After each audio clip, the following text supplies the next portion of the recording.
I'm making another video today. I'm going to make the video reluctantly, as usual, but reluctantly on a song. I prefer to do it on movies,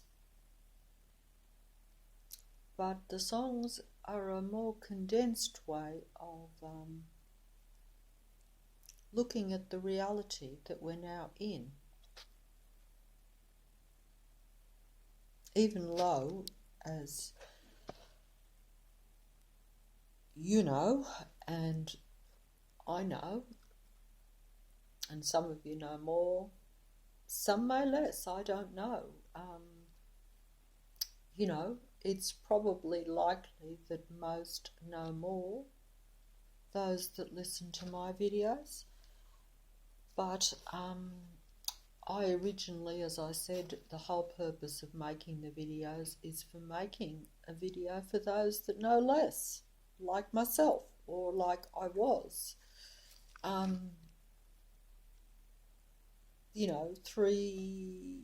3 years ago, just over that now. And that was the whole purpose of the videos. And I don't know why I'm doing this really, but the thing is that when I say that, I don't know why I'm doing this. I mean, what I'm trying to say is that when I don't know why I'm explaining it, but I just want to for some reason, and I don't really know why. But when I first started making the videos, the whole purpose was, yes, to show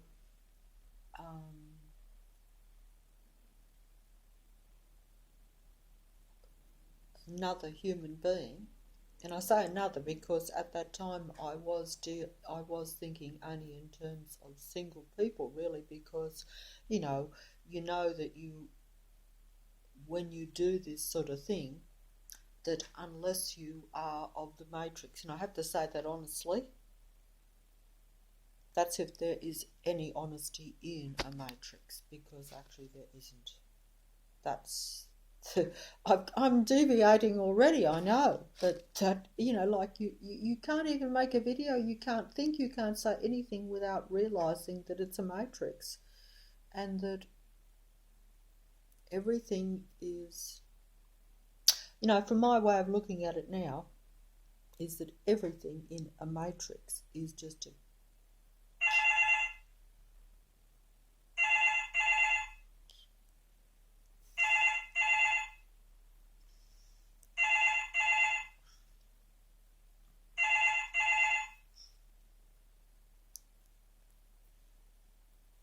everything in a matrix is, yes, an interruption or a kick in the face at a human being. That's how I see it now. Everything.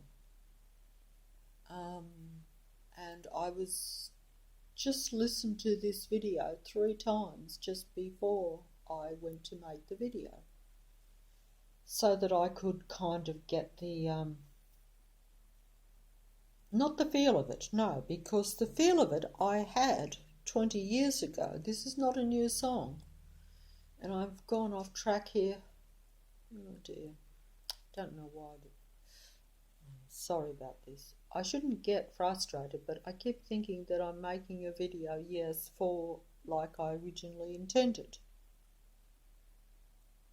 For someone like myself at the time who was basically in the dark, as I've said before. And I wasn't going to talk about any of this stuff that I now talk about, even though, as you probably can guess, even myself, I still make very what I would call subtle videos. Subtle fairy tales, if you like. I believe in fairy tales. I don't think fairy tales are subtle. I take fairy tales very seriously, to say the least, because I have to, because they are thrown in my face every day. they're not fairy tales that, that are a little bit scary and then you back off and have a laugh about it and say, oh, I enjoyed being scared. No, they're not like that at all. And you can't step back from them because you have no control of them, because the Matrix has full control over all and everything. So there's no stepping back. You can think it, but in fact even now I can hear Matrix noises, but they're not going to come through on the video, which I deviate again. I'm so sorry for all this deviation and all this, but that's just the way I make the videos now, because it's just a conversation with a few people. That's how I honestly look at it. And that is the reality. And I'm fine with that. Except that I suppose, even I think, maybe some of you I might lose some of you, in the sense that even a little bit of what they call coherence is still really what you should be doing if you're making, even a conversation should have some coherence. But like I say, it's a great surprise to me that I can do this and still communicate, because it wouldn't be possible with a normal human being that is in the dark, shall we say.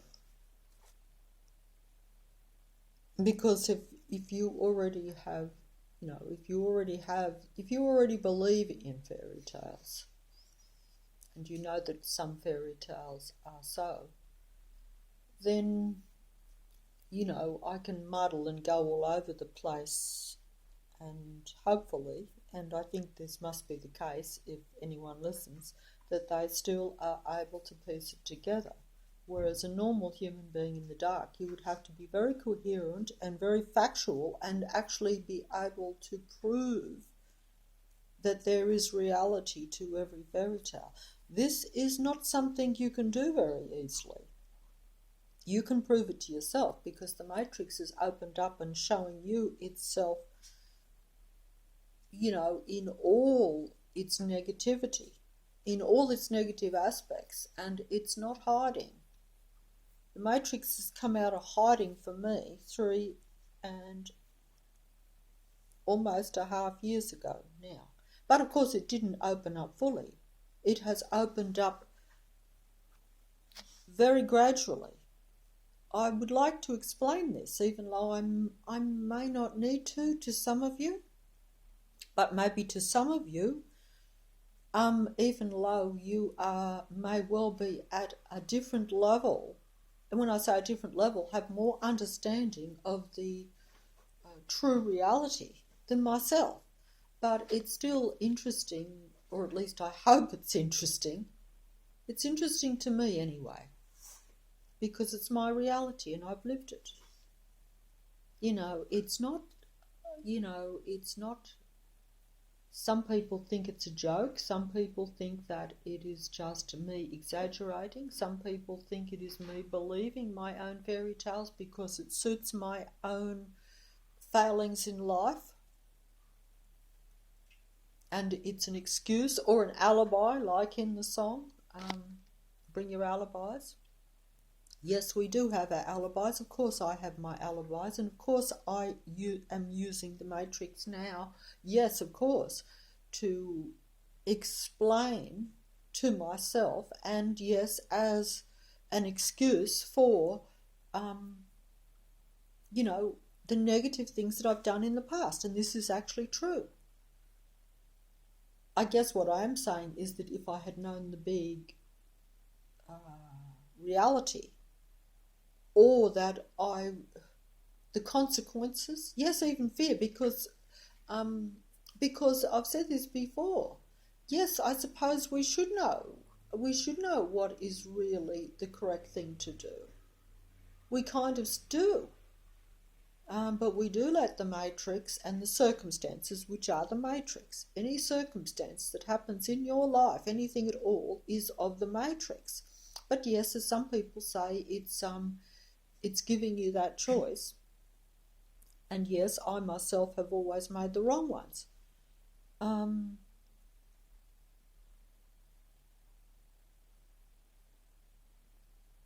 And should have known that there would be diabolical consequences. This is purely at a personal level that I'm talking about now. When I talk about the matrix like that has come down on me now, is that the consequences of my negative actions?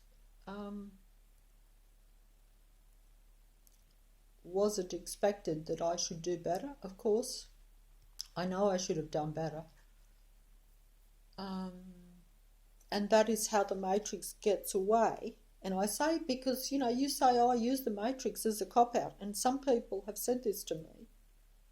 Not that many people actually discuss the matrix with me. No, they don't. In fact, usually if I am discussing the matrix, I'm discussing it with someone who although they might have heard of the matrix and may have as much information as what I'm putting out here, they're still operating under cognitive dissonance. I'll get to that later on if I can,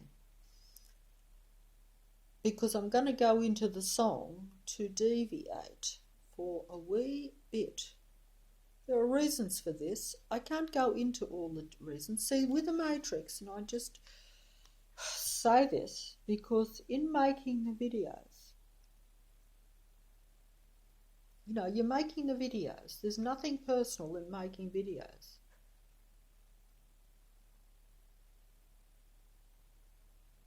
Well, yes, it has touched me in some ways at a personal level, which I wasn't expecting. Even though, of course, the purpose is to reach out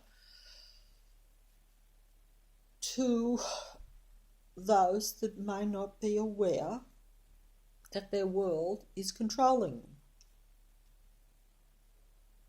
That was the purpose originally. Like I say, the matrix to me, please try to bear with me. The matrix exposed itself to me slowly.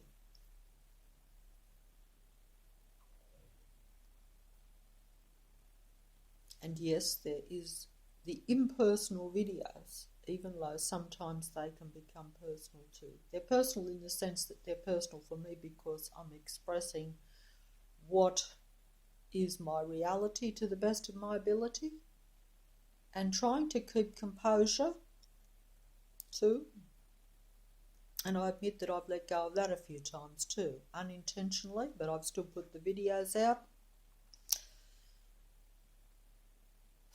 because we're in a matrix and we're dealing with a lot of artificial stuff. So whereas in the past I would have probably died of embarrassment, shall we say,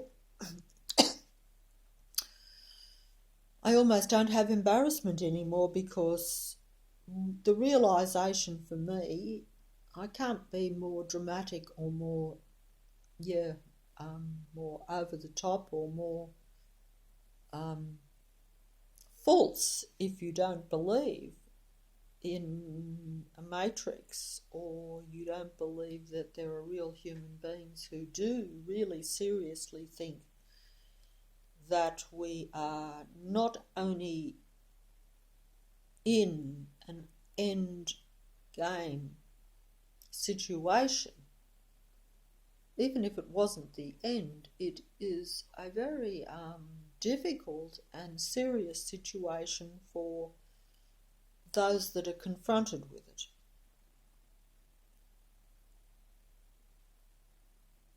Now, those that are not confronted with it fully just see it as an attention-seeking, which makes it even more hard for people, when I say people, I mean real human beings, although I will use the term people to describe what appears to be the demigods look like people, but they are your demigods of the Matrix. They're not people.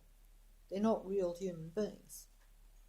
You'd say, aren't they real human beings that just have more ability to express themselves in the Matrix, like if they're an entertainer or something like this? No, I don't think that at all. The demigods are not that at all. The demigods are the visual expression of real human beings that have been suppressed and that are being eliminated slowly from the Matrix, if you want to look at it that way. Because human beings are a dying race. Human beings are, a video that I made quite a while back where I said that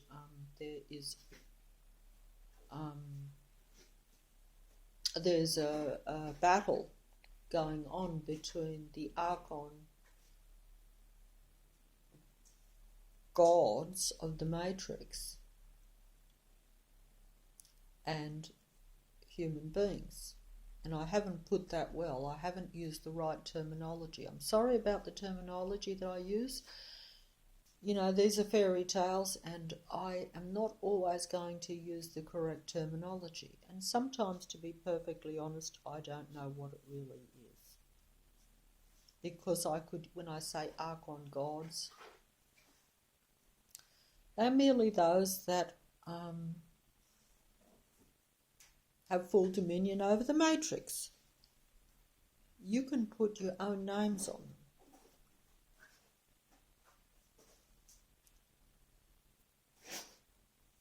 Yes, the dog is up and running now too, yes.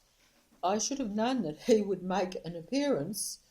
And at a personal level, these things, I don't know whether anyone's noticed or not, but these things can cause a big problem. Because they're, again, like, as I've mentioned before, I've said it before with the dog, and yes, I've had the explanation for the dog put for me, and I know the explanations for the dog. This is a Matrix, and everything is about belittling a human being, suppressing a human being, and the demigods and those of the Matrix dominating and running the whole show. So, yes, the psychopaths are in cognitive dissonance, so they would use the reality or the so-called facts to sidetrack. See, the dog is sidetracking me now, and yes, I should get up and put him out, or I should go over and give him a pat. The dog doesn't like me patting him. The cat does. The cat loves the patting and the attention that way. You see, you have different forms of possession in animals, which some people don't believe in possession, okay? So they see the dog a certain way. They're not going to say that the dog is, technologically controlled. They're going to say that the dog is blind, and he is. The Matrix attacks and is cruel to its own kind, even. You can be possessed in the Matrix and serve the Matrix. But the Matrix is all about suppressing human beings. That is the bottom line that I think now. There is no other mission. Yes, the mission bell. There is no other mission to the Matrix except that. They're running out of time.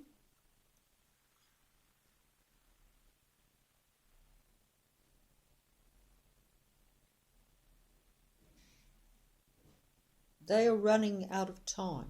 And humans are running out of time too in the Matrix. Because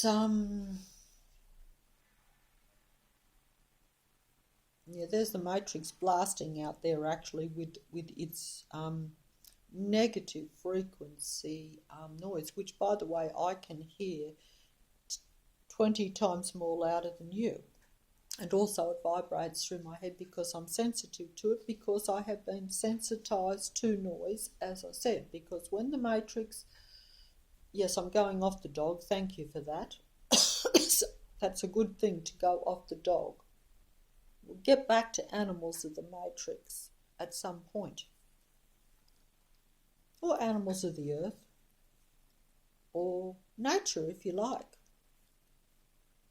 depending on how far you think this world really is a matrix or an artificial matrix. You know, I originally thought it was a natural matrix 3.5 years ago, or less than that actually, when the matrix first started slowly to expose itself. It exposed itself slowly. For the first 6 months of the matrix showing itself to me, particularly the first 3, I did not know what was going on. I basically thought that I was, I knew that I was not out of touch. That was the only thing I did know. But I wished that I was. And I seriously considered voluntarily acknowledging myself to be insane, to get out of this particular house, neighbourhood, Leichhardt, Henry Street, Leichhardt, because I particularly knew that this area where I was negative to me, a negative energy in every way. But I also realised that it wasn't just a local thing, that it wasn't a local phenomenon, because I tested it out naturally, because I tried to get away from it, and I was more mobile and had more energy at the start of this matrix unfolding to me, shall we say. But it's a gradual drainer of everything that you have. It's a gradual drainer of... and it's funny that I should come to some sort of spiritual and human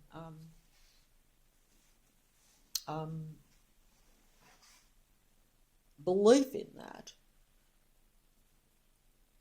after all the Matrix has done everything it can to reverse that or to take that from you, because it drains your energy, it drains your body, it attacks your mind, it attacks your spirit. And when I say spirit, I don't mean that in any sort of religious way. I mean just your spirit for life. It wants you to be as lifeless as the Matrix and the dead beings of the Matrix. Or at least it wants you to be... No, it doesn't really want that either. It wants to consume your life for itself. So it doesn't want to extinguish your life while you're here. It wants to extinguish your life for other human beings. And it wants you to give your spirit and your life to its disciples, to its relatives, to its non-spiritual, technical, lifeless gods, beings, demigods, etc. It particularly wants you to feed its demigod computer system. By that I mean, it wants you to feed, I'm going to do a thing on a song. So it wants me to feed the demigods and the music and the song. And if you are a real human being, you are unconsciously doing that every day. Because the Matrix reads the human thought, as I've said before, this I know to be so. This is my fairy tale, but my fairy tale has become a reality or a nightmare if you do not wish to be part of a computer, technical, mind control matrix. I don't know if I worded that well because I have to make it up as I go along, but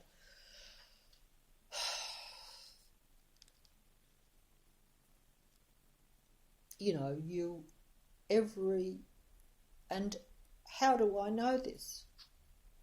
How do you know it? Some of you know it.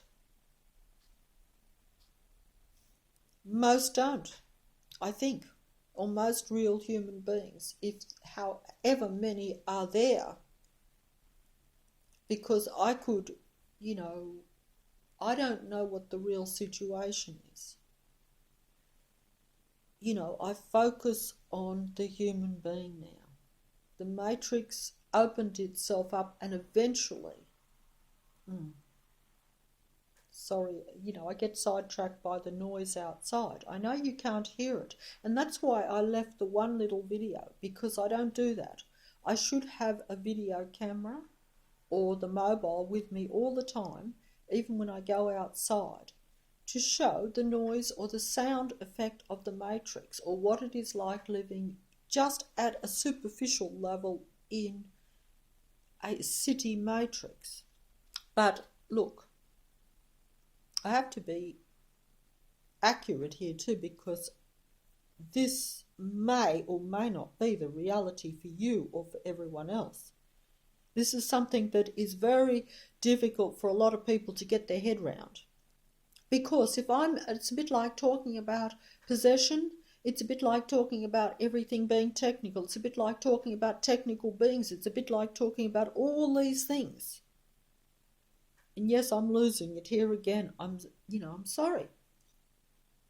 I really can't help it, because it is very frustrating. Yes, it is. It's not frustrating to some, because it is frustrating if you're talking to, well, you can't even.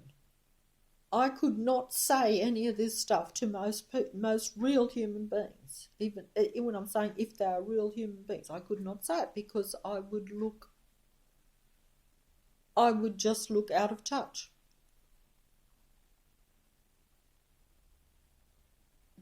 And there would be more facts at a matrix level to back up their argument or their way of looking at the mind, because I wouldn't be given the time to prove that any of the fairy tales have any place in reality.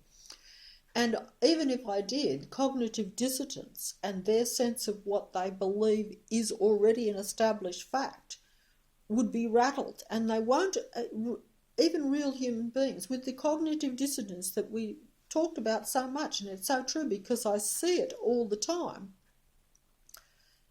that cannot be rattled. The real human beings won't allow themselves to see your reality. Even if you could present facts, even physical facts will often be dismissed, because I've had physical facts even that I could present. I don't do it in videos, just like I don't take the video camera. This mobile is only used here for this one little purpose. I don't take it ever outside. There are other reasons why I don't do that. Mental, yes, things, because I'm a very fallible, faulty human being too. But, I am rational in my mind. Sure, I have addictions and weaknesses like everyone else, because the matrix, like it has done with most human beings, does that to suppress you and to limit you in this reality. And it has limited me greatly. Yes, you're meant to get on top of those things. Yes, you're not meant to entertain them in the first place. I admit that. But if you're in a matrix where there is a lot of pressure on you, it's a bit like I was saying. It's a lot of people need coping mechanisms, and often the coping mechanisms only are an open, well, in some ways they're an open door for possession. I don't think I explained that well, but yeah, you can.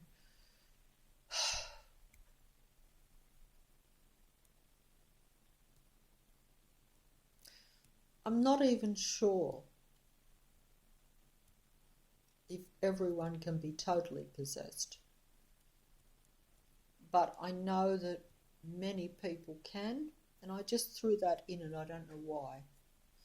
I personally think that, we're all able to be possessed temporarily. I consider every time I let my guard down or allow too much anger and frustration, which the Matrix, of course, is designed to do that. It has been doing that to me for 3 years, to keep me at a low frequency so that possession can creep in. And when I say creep in, it doesn't really creep in, it jumps in. It jumps in, but I push it out. That's how I see it. I'm able to reject it, but not until it has had its little play. Like it could theoretically, like if you're really brought to your knees, as the song says, because they're lovely at, simulating human beings, the demigods. When I say simulating, when I say simulating, I mean simulate. They use all the positive human emotions, which are positive things really, but they use them in every and any way they can. Yes, they use them to create music.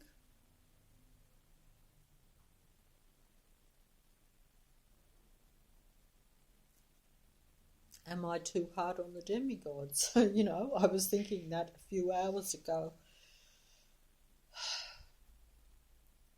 But that's like saying, it's not about being hard, it's about being aware.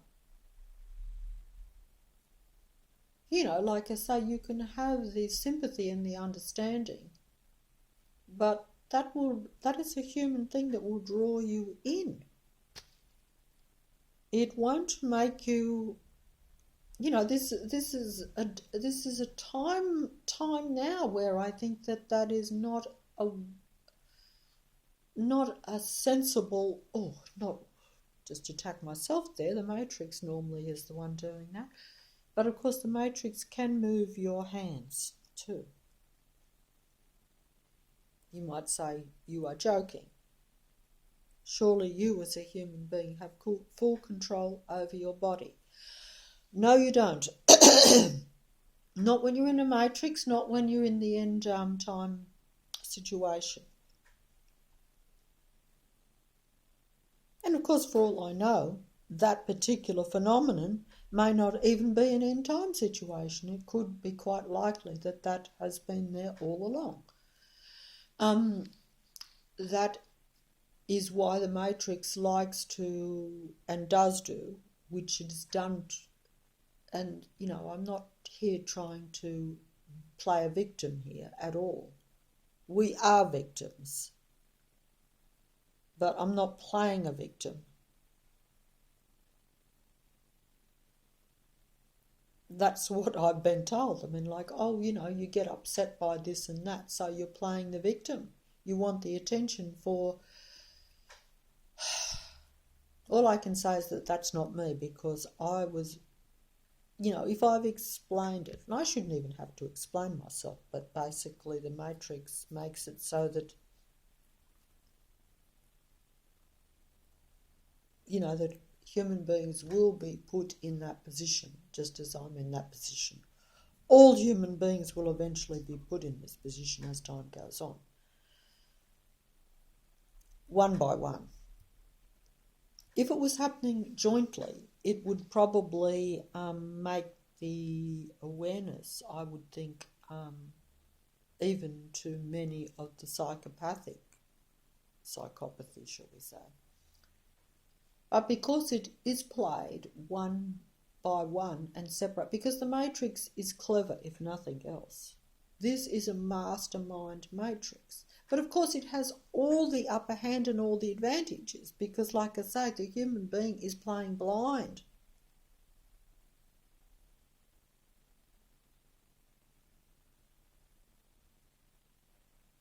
The human being is playing completely blind.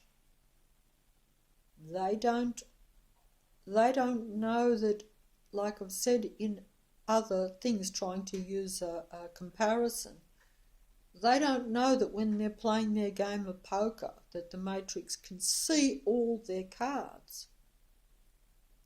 Not only see all their cards, but can read your mind as you're playing that game. So even if you were, it knows what card you're going to pick, it sees your hand. It even deals the cards, probably. Not that it would need to. If it can read your mind and see your cards anyway, it would win that game anyway. But,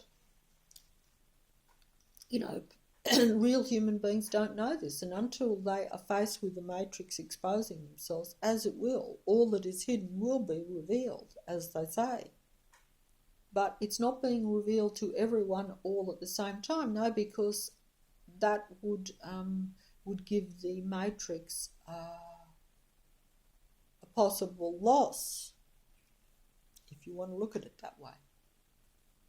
But while they do it one by one, playing one against the other, and there's the sound of the Matrix just then, that very grating, irritating noise that comes from outside because they are just renovating some house down there. No doubt they'll be renovating, doing a few small renovations. They bring their equipment out onto the street, and there's no masking of sound. And as I've said before, I've been desensitized to sound too. But either way, even at a normal human level, if it was only like occasional, most people are just ignoring it, and yet it goes all over the street. It's only a few doors down, but it's a continual sound that comes into the house. It's not deafening, as was the others, which was causing actually a physical problem for me over the last 9 months when they had other noise that was in the street where it actually was so loud. And yet, that's why I say you're in a matrix, because basically no one else cared about it.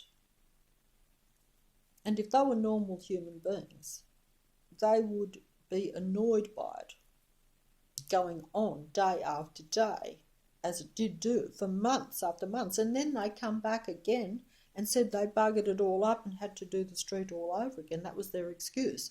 And they parked their great big, huge, it was the size of a great big lorry, this mechanical thing that was doing,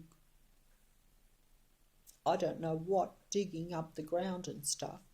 And they said they'd made some mistakes, so they come. But that was because, they hadn't quite driven me completely into the ground by what they had been doing. And look, you can say that,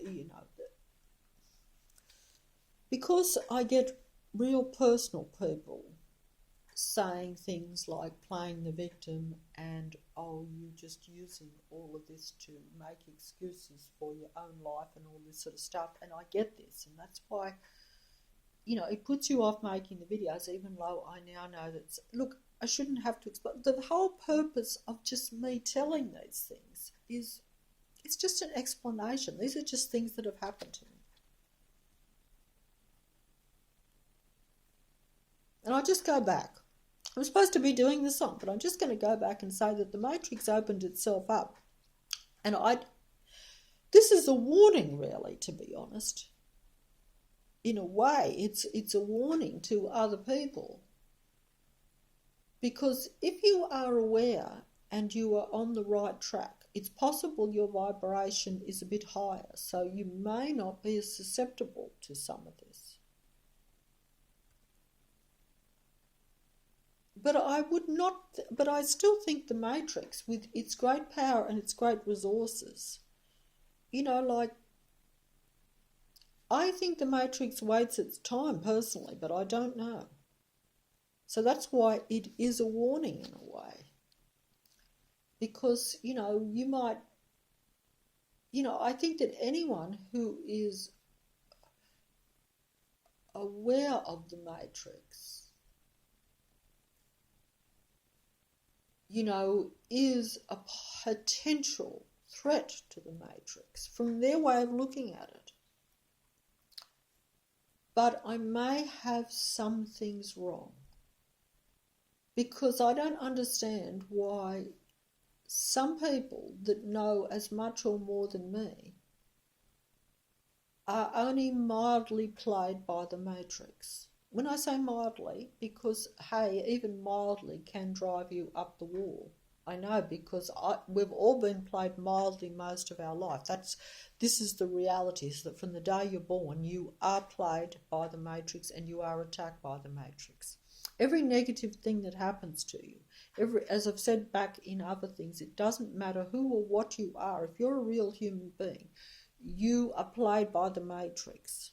If you are in the dark, you will be played and attacked, but it will not be like me, to where you are fully aware and to where it's no holes barred, because they want to keep you in the dark. But once you are not in the dark, then it's no holes barred, because it's like, hey, what have we got to lose?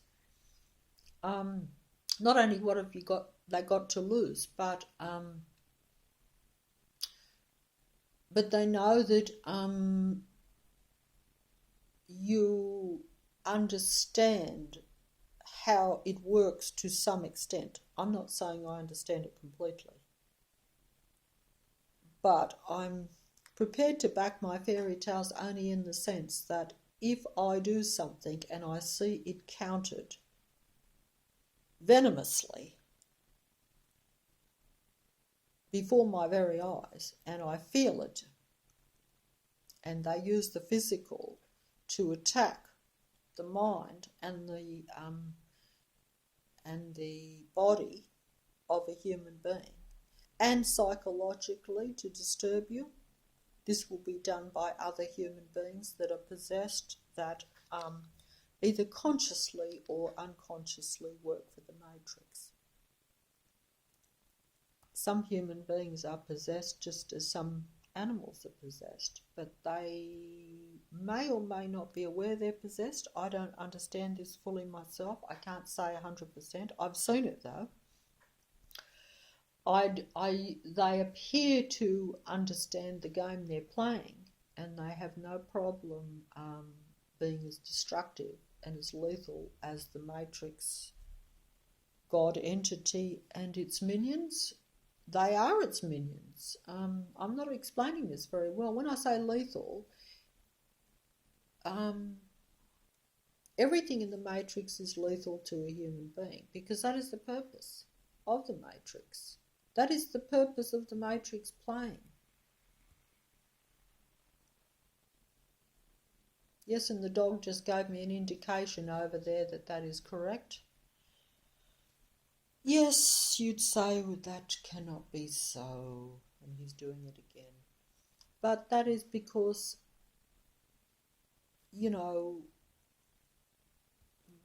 if something is technologically controlled and the Matrix exposes itself,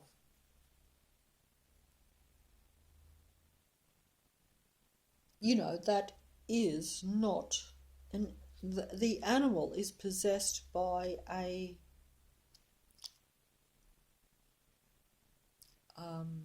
being, or a being, should we say. And don't ask me to tell you what these beings are or what they are, because it could vary. I get my own vibe about it sometimes, but I'm not going to put that into a video, because each person has to decide that for themselves, has to figure that out for themselves. I might, if I get very sure on something, but either way, you're not dealing with an animal. You're dealing with another being that has took the body of an animal for its purposes. That is possession. just like in the movie The Innocents, where the dark, negative, dead spirits of beings from the past possess the bodies of the children.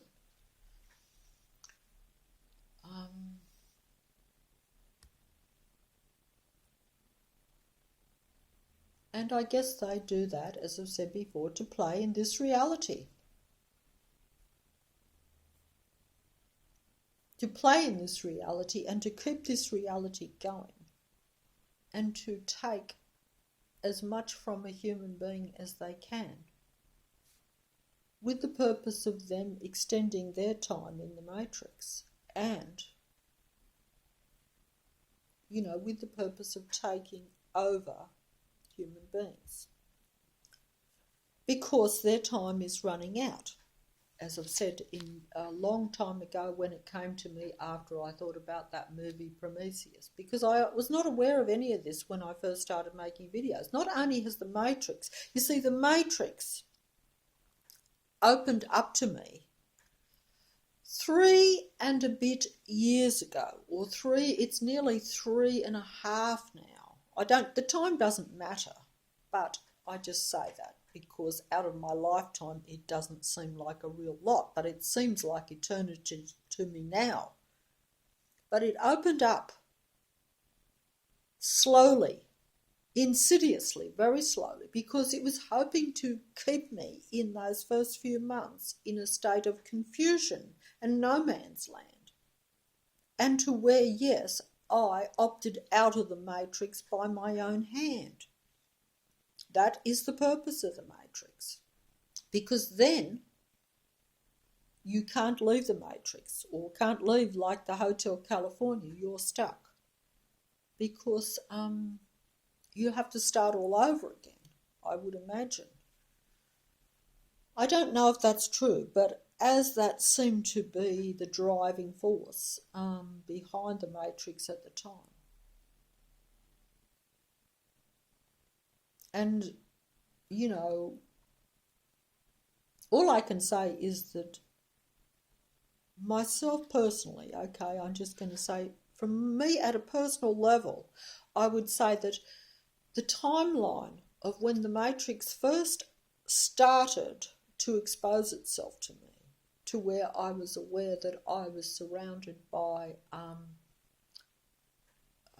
a matrix, in other words, beings or people that watch you, that are following you, that are restricting you, trying to make you negative, trying to hassle you, trying to suppress you, trying to suppress your natural positive spirit, shall we say? Because, at that point, when the Matrix exposed itself, I was ready to be positive. That's why I picked it all up. And also I became aware, as I've said before, of the reality that human beings had changed, or at least a large amount of the population had changed into a psychopathic mindset. That instead of there being just the occasional psychopath that you think belongs in a serial kill movie, that in reality you are dealing with minds around you that are essentially narcissistic or psychopathic in nature. Which means that despite their apparent friendly demeanour, shall we say, they harbour sinister thoughts.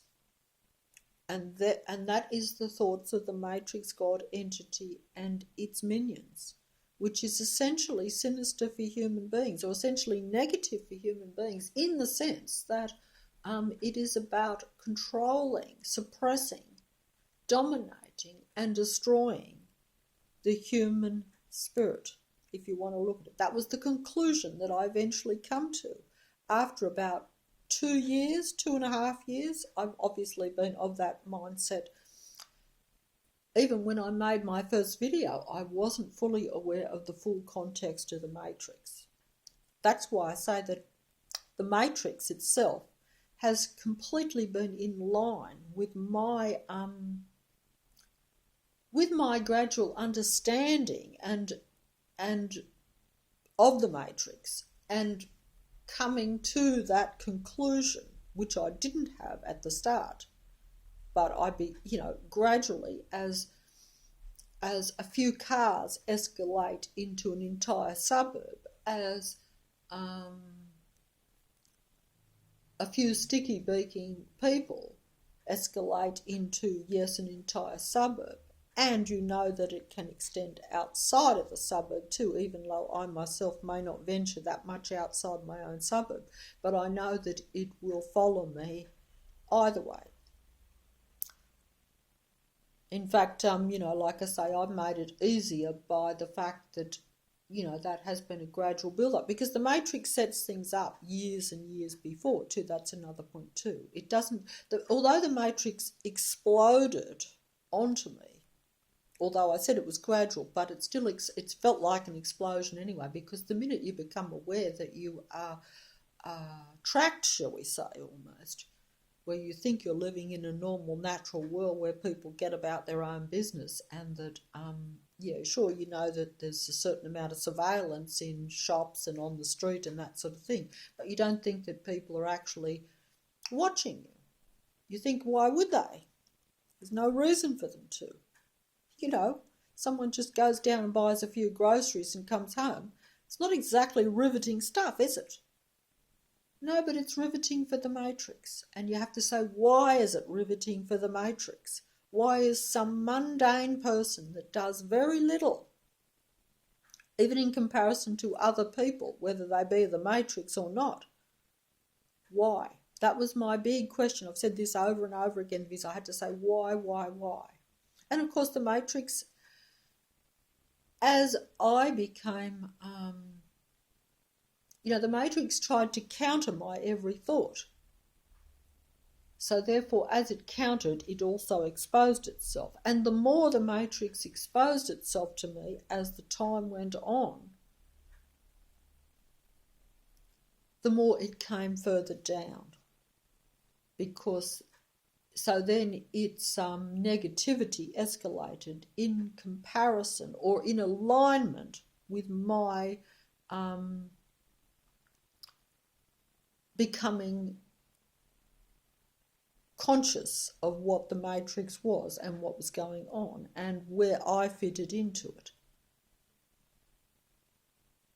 Because at the start, like I say, while I was pretty much in the dark and confused, terribly confused for the first few months, terribly confused for the first 6 months, and was picking up information and relating it to myself, because it's very important, if you're going to see the true reality, that you don't just look for information that is presented around you. You do have to relate it to your own personal life. That's when you know that it is true.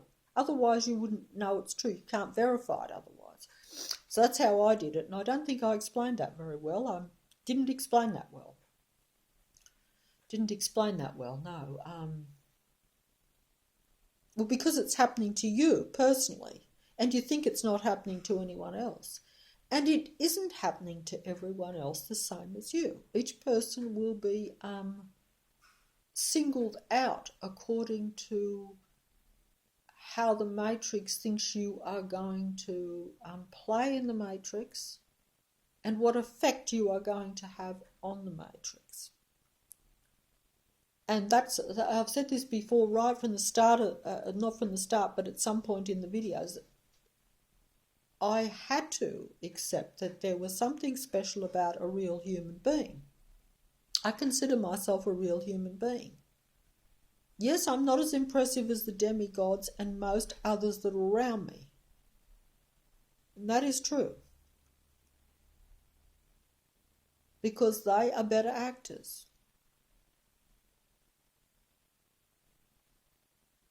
Because they've been acting since the day they were born.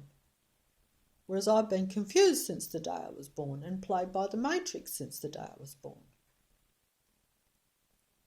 And didn't think there was anything particularly special about myself or anyone else. Look, the only reason that I am special is because I'm a human being. And you'd say, well, that is ridiculous, because you're just one of the billions. one of the 7 million, as it was pointed out to me that in a previous video, I'm just regressing here, that I said 7 million people in the world. Well, I would say that, I get things wrong. I get things muddled up when I'm rambling here, so whatever. But you can multiply that 7 or divide that 7. I really don't care.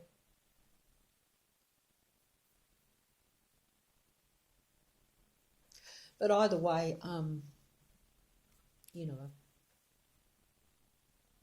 that's the matrix for you. But, of course, I don't know numbers on any of these things, really. I do know what I think is not probably true. And I know some things that I know are 100% true. The actual numbers and the reality, no, I could not be enough sure of that. But like I say, I came to that conclusion, and that was the whole purpose at some point when I started saying, we're human beings, spiritual beings in a body, our thinking and thought with feeling and emotion, because that is the main human difference and the only way that true creativity can take place. Thinking on its own is technical and mechanical, that is of the matrix. Only with the pure thought and emotion and feeling, which is exclusive to real human beings only. Of course, it has been assimilated, taken, used, abused, really, if you're a real human being, by the matrix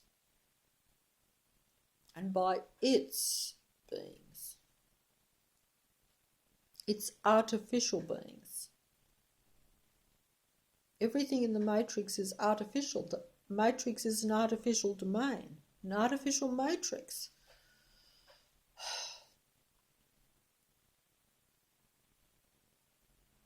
I don't know how to explain that, but, they assimilate the human feeling and emotion into their being or into their personas.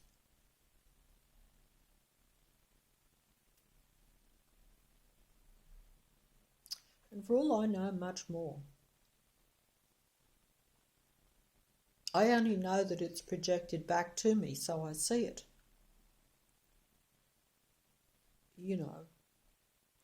So I know that takeover has taken place.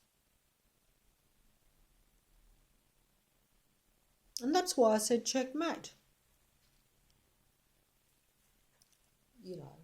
It's not something that can be stopped because it's already happened. It's happened under our noses, under my nose, and worse still, we worship the demigods. I sing along, I'm going to do the one on the video.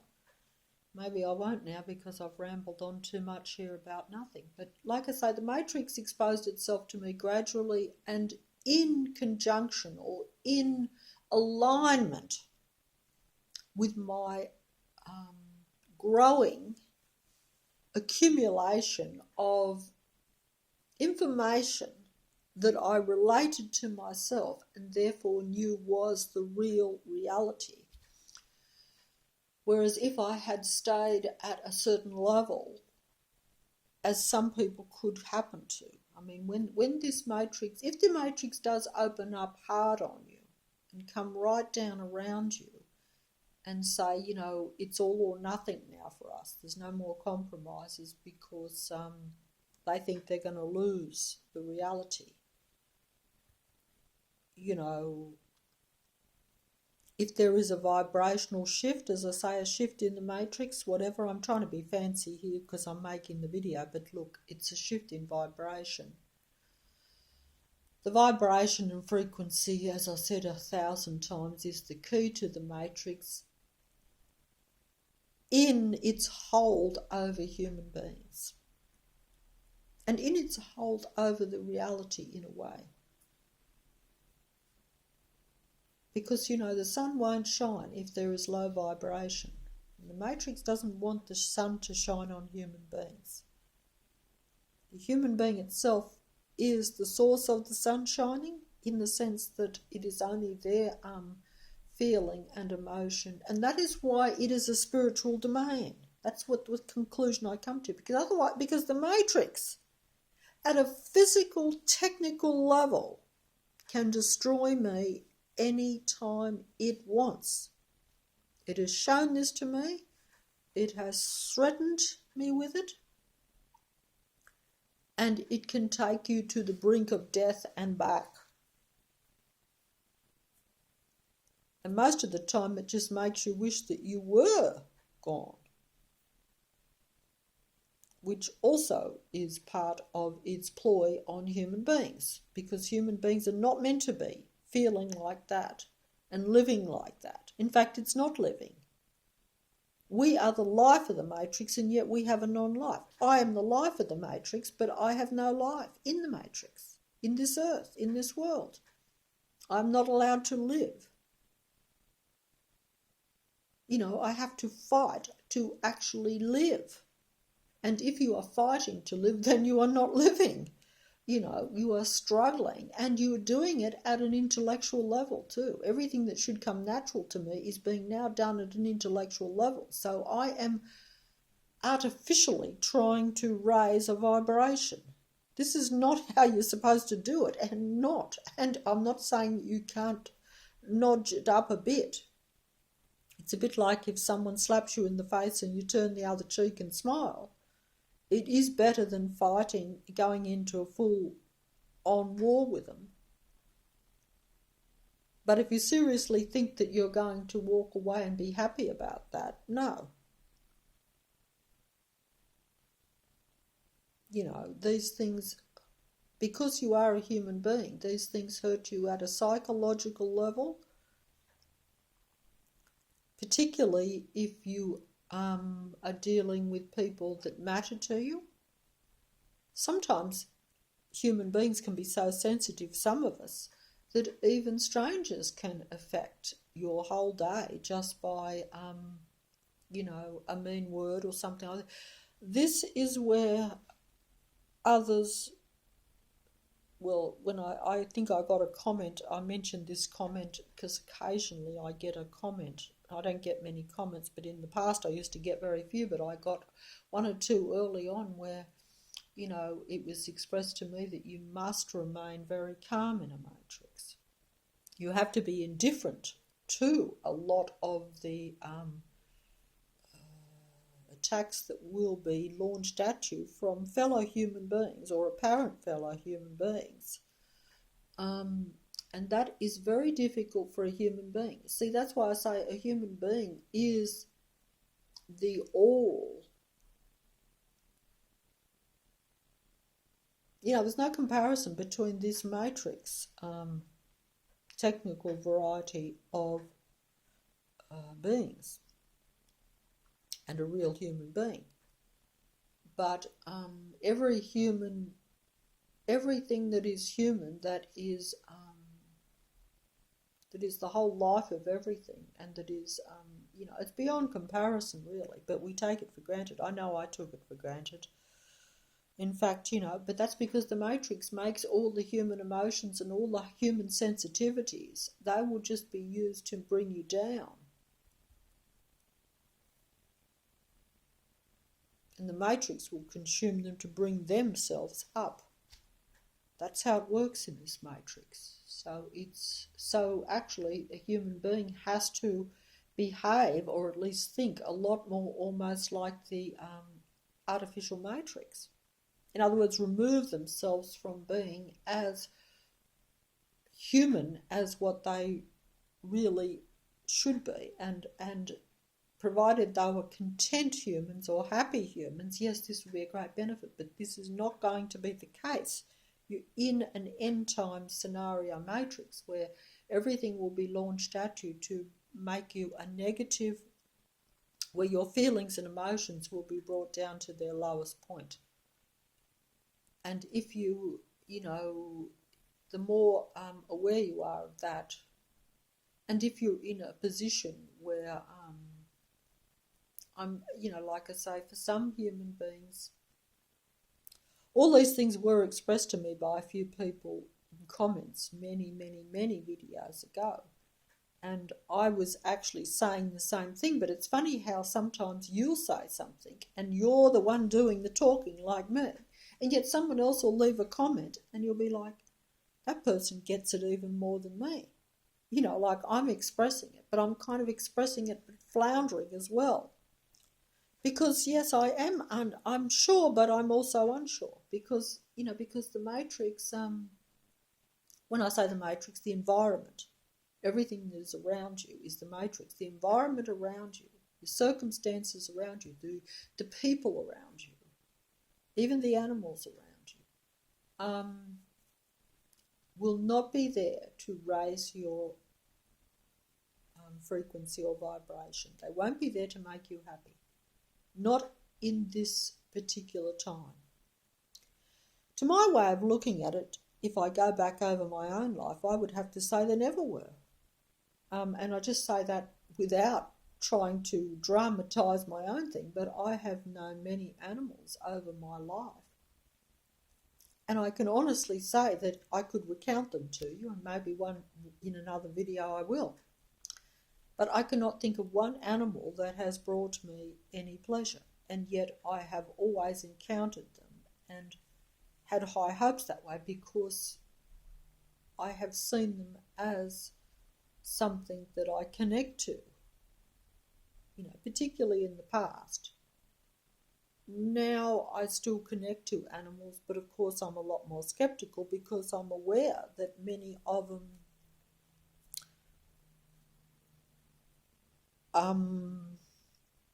are possessed animals, if you want to look at it that way.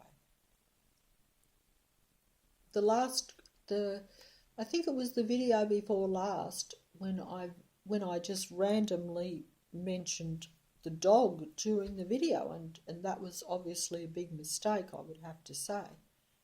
But there was a comment left by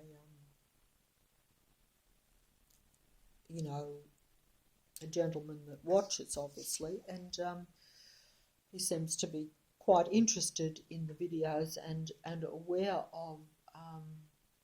It's funny because I don't know any of these people, but seems to be quite aware of the reality.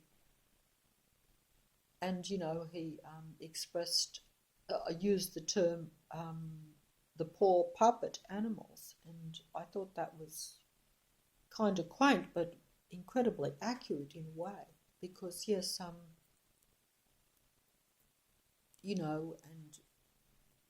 they are controlled and don't know what they're doing. That is true. But the problem, these are all, like I say, actually, I would actually ask for, if possible, and this is probably going to sound very strange, it's a bit of a request, or an idea anyway. It'd probably be better if we reversed some of the exchanges around. Now, this is personal, but you see, I'm in a matrix, so I have to deal with the reality that there is personal stuff goes on, and I'm aware of it, but obviously some that listen, most would not be aware of my personal reality. I make the videos and talk about the bigger scheme of things, but there's still a personal reality, even though I do not have that many interactions, but there's still, as I've said before, there are some interactions in this world that are unavoidable, just like the dog. I haven't chosen to ever have a dog. In fact, I would never personally have a dog, but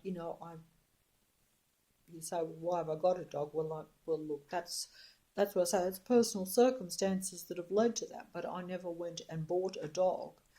And in my whole life, I would have said I will never ever get an animal, and I never have got an animal myself. I've never, but animals have come into my life by various circumstances that have been.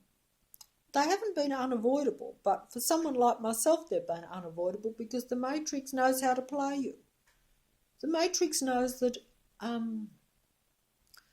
if the Matrix knows all your weaknesses, because yes, even your good points, even liking an animal, is a weakness in a Matrix because it will be used for their purposes. Animals will not bring joy if you are a real human being in this time in a Matrix. Just as all the activity out on the street, if they're building things, it will not be to your benefit. You might think it is. You might say, I'll put up with that noise because, oh yeah, maybe I'll get this or that. Or it will not. Nothing will be a benefit to a human being. You will just be under that illusion that it's a benefit. So you will think, oh, I like an animal. And how can an animal do me how can an animal be negative to me? Human beings can, because they're complicated, and yes, they can change, and you can think that they're this or that, and then you can realise that perhaps they were not as friendly as what you had hoped, or not really but you think an animal, you feed them, they expect so little, you think, oh, this cannot be a problem. This will not cause me negative or anger. I can honestly say, and it seems a joke now. This is the funny thing. This shows you how negative the Matrix has become for me personally, and has really become. But for some of us, it's like right at the, they've pushed it as far as it can go almost.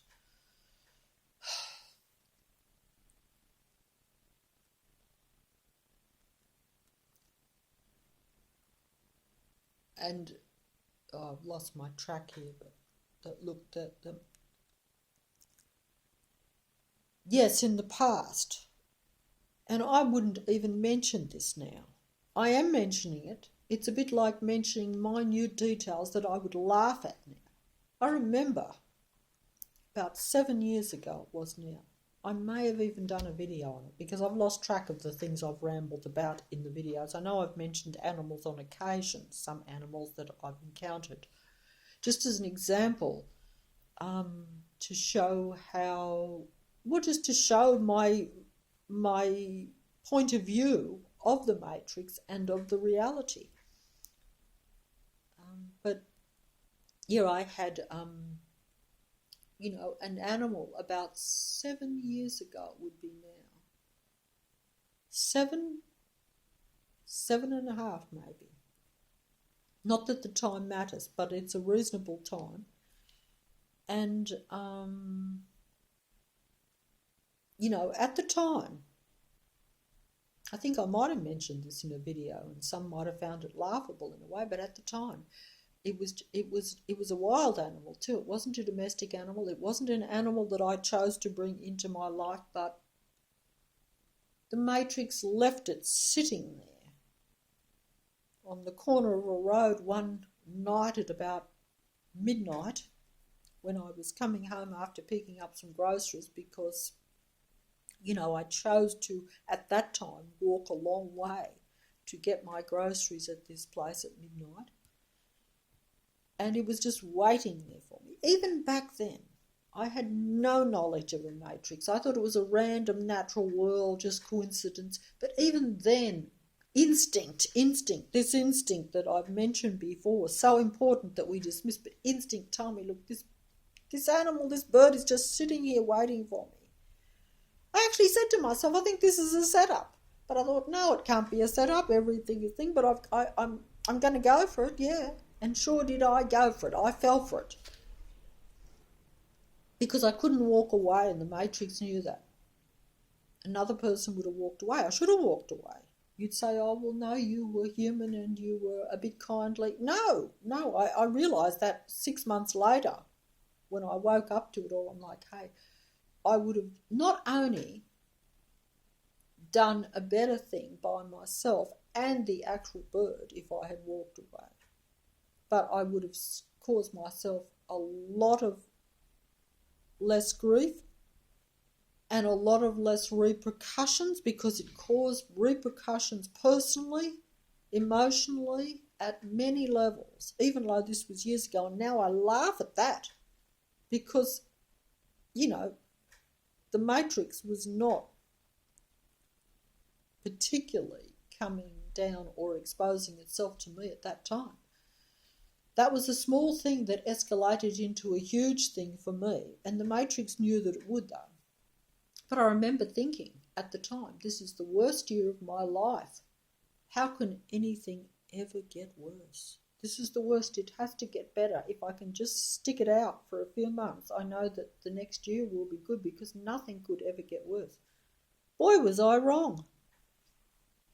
Boy, was I wrong. I had no idea of the power of a matrix or the reality around me, of what they can really do to you. I thought just making you feel so depressed and so angry and actually wanting to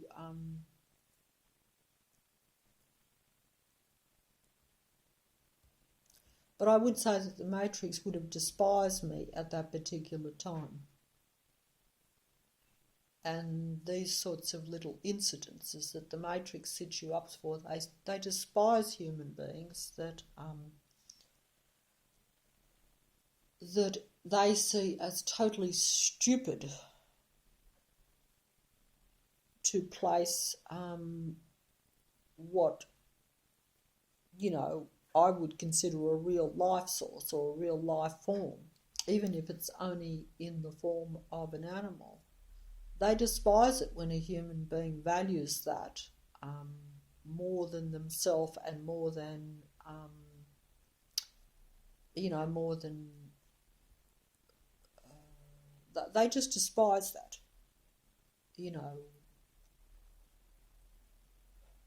and they will get back at you for it. They will really get back at you for it.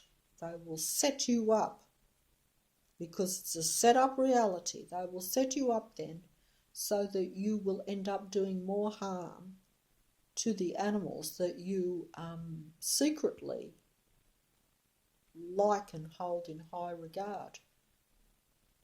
They will set you up so that you look the worst and so that you feel the worst too. This has happened to me, and it happens to me even now, even with, animal, even low, because don't forget, I didn't know that animals were possessed until 3.5 years ago. I knew that was the funny, I know I'm wasting your time here and boring you. Please turn off if it's boring. It is boring in a way, but it is also, it's not really boring to me, I have to admit. But I didn't know about Matrix or anything when the Matrix first started to show that it was watching you, shall we say, and that there was a Matrix type scenario going on, even if it's only real people that have been mind controlled or conditioned by society or by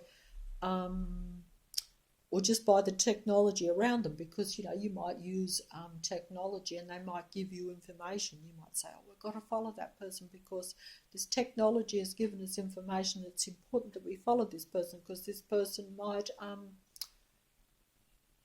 be a harm to themselves, or might be a harm to someone else, or that person might be a negative to what we think is the correct reality, or they might have different beliefs to you or something. So therefore you're setting up a scenario to where someone will dislike you, so therefore they will be justified in keeping tabs on you or following you or suppressing you or even annoying you, because they're like, hey, that person is wrong. That person, it's a bit like, I could use so many examples. You know the examples that you could find in this world. Whether that information is true or not is another thing. That's right. So it's it's like, I just thought that at the start. I thought that's what's probably happening, that people get told certain things about people. Like if you said, like for instance, I mentioned the animal thing. Like if you said to me, 3.5 years ago or before that, if someone had come to me and said, look, you like animals, there's people down on the corner or something, or somewhere in Leichhardt, and you give them their name and their address, and you point them out and say that person runs a dog fighting ring. They make the dogs fight to the death, because we know these things do go on, and they say that that's you or someone else. Then, like if that was me, I would automatically have a strong dislike of those people. And depending on how much I believed it,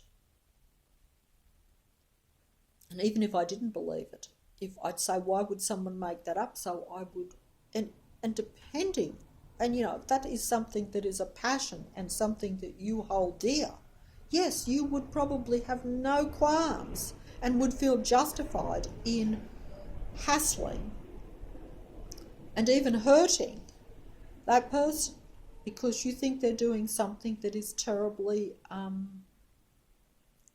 wrong to your way of thinking. You might not check it out or know if it was true. You might not know that the Matrix is directing you to do that. That's just an example. And that happens. And that's what I thought originally. And I've rambled and gone all over the place. Oh, goodness gracious me. I'm so sorry about that. You're supposed to keep calm, like that person said to me, a year or two ago in the videos. Keep calm. There was a description of it. And, I have not been able to do that, no. I've fell short in every single way. I do my best to try to,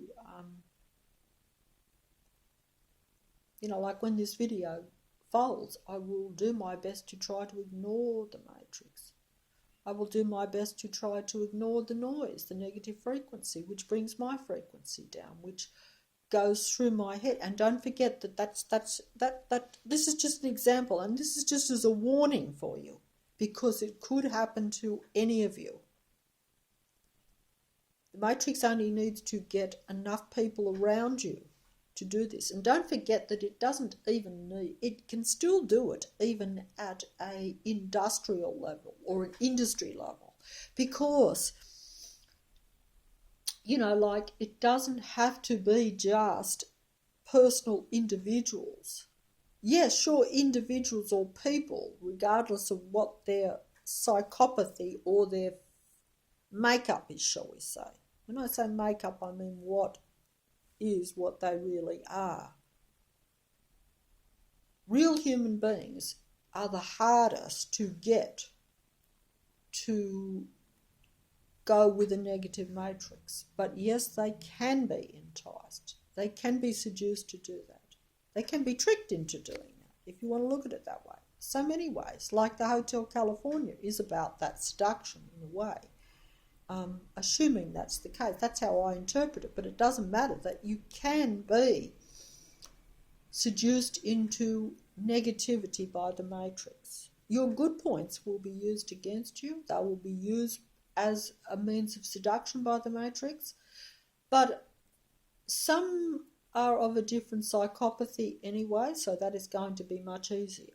A real human being who they will have to be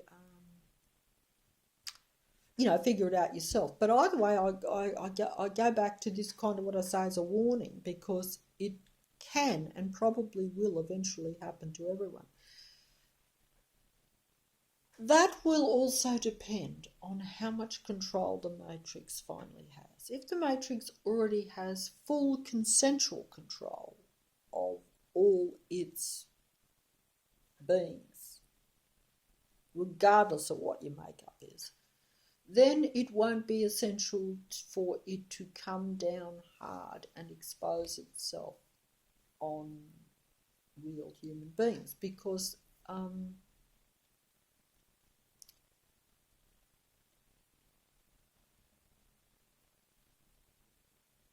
Because if you agree to your own prison, if you agree to go into your own prison and lock the door behind you, it doesn't have to control you so much because you've allowed yourself to be controlled. But either way, that wasn't a very good example either, because I'm still missing the point. Because, like I say, in many ways,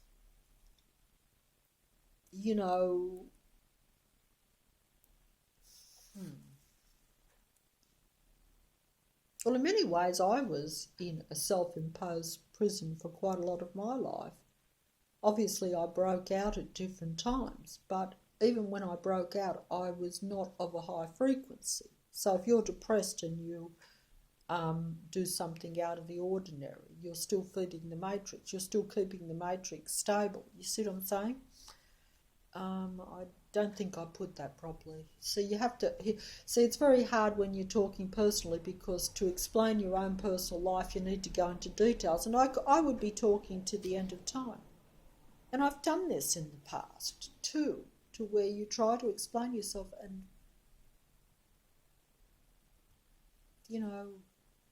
I've done it where I've tried to explain myself to psychopaths for years and years, expanding energy, giving every bit of your emotion, giving all your past, some of the stuff that I even would talk about in details, to people or beings that only listen to 1% of it that serves them, that they use for their own benefit in their reality.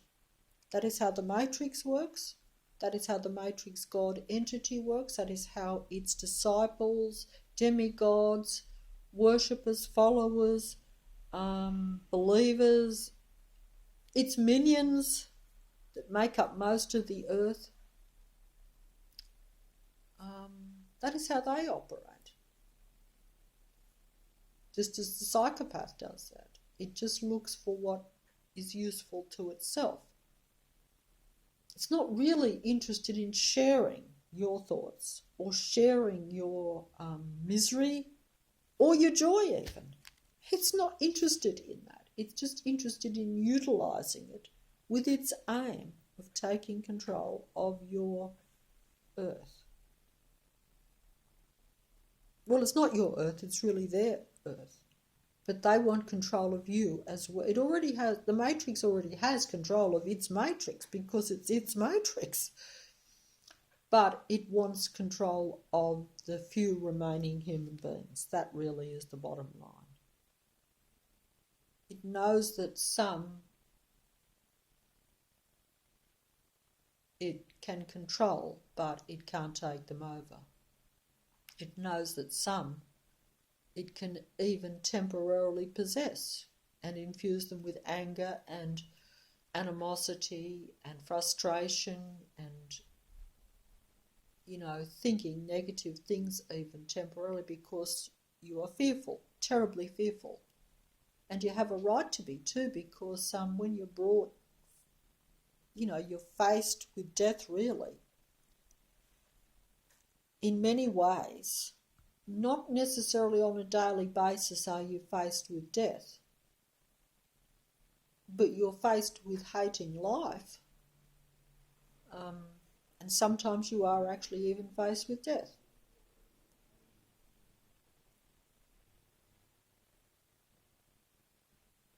And at the same time, you're aware that that there are others that will be put in that position too, and that there are others that could be in that position but are in the dark and don't know that the tables can be turned at any time on anyone, just as they were turned on me, or the Matrix turned on me, you could say. Okay, well, a more positive person might say, well, and this has been put to me too, and there is truth to this too. There is truth to it, but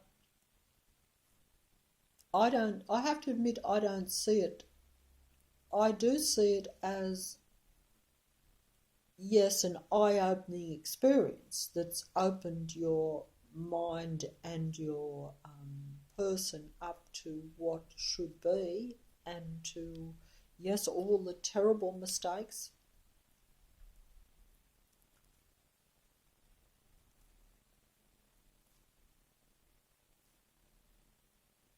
And yes, at a physical level, the physical in particular, like we've mentioned, animals and things, and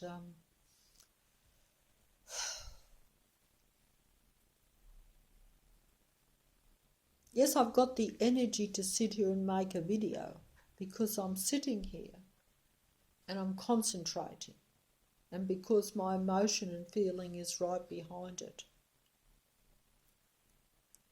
because it's like my last hope. It is like where you're reaching out,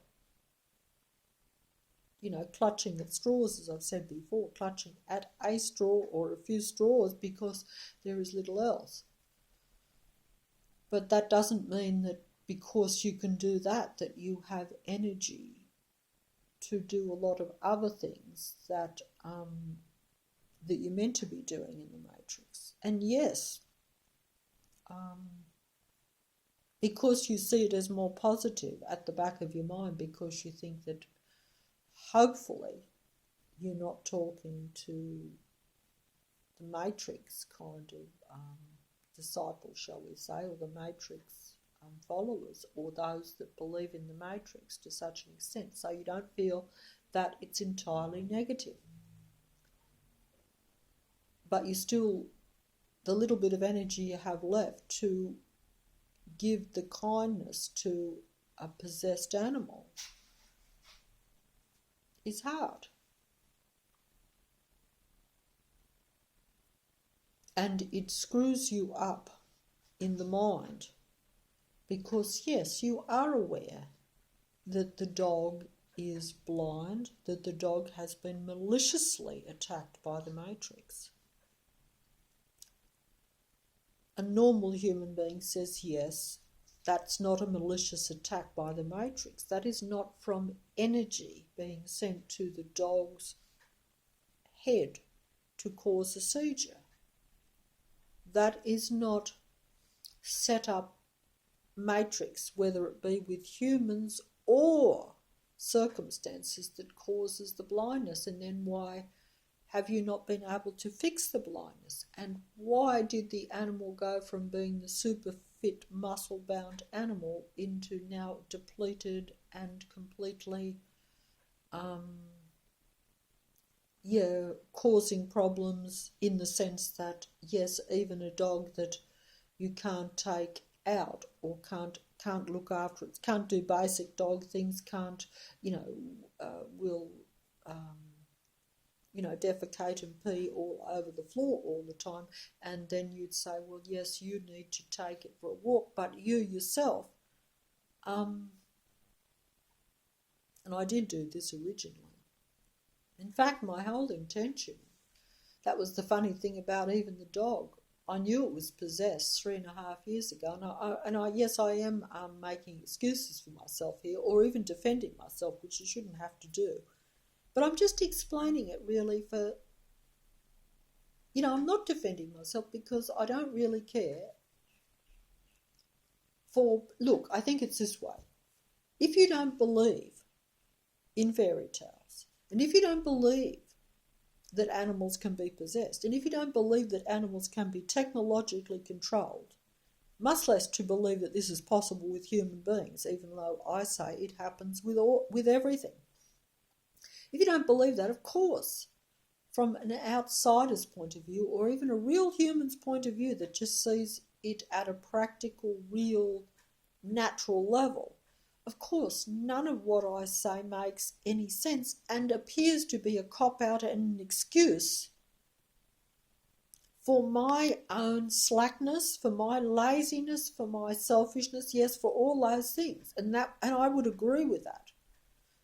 All I can really say is that I knew the dog was possessed or technologically controlled. I thought it was technologically controlled 3.5 years, even when I myself was only minimally um, being exposed to the Matrix at that point, at the start. The first thing I noticed was the dog.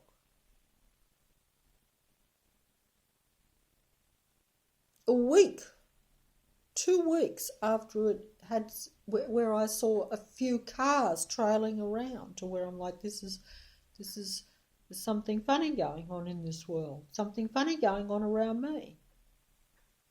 I noticed the dog, because the dog changed in 2 days. It changed from showing me that I could actually walk it, because I was left with it at this point, okay?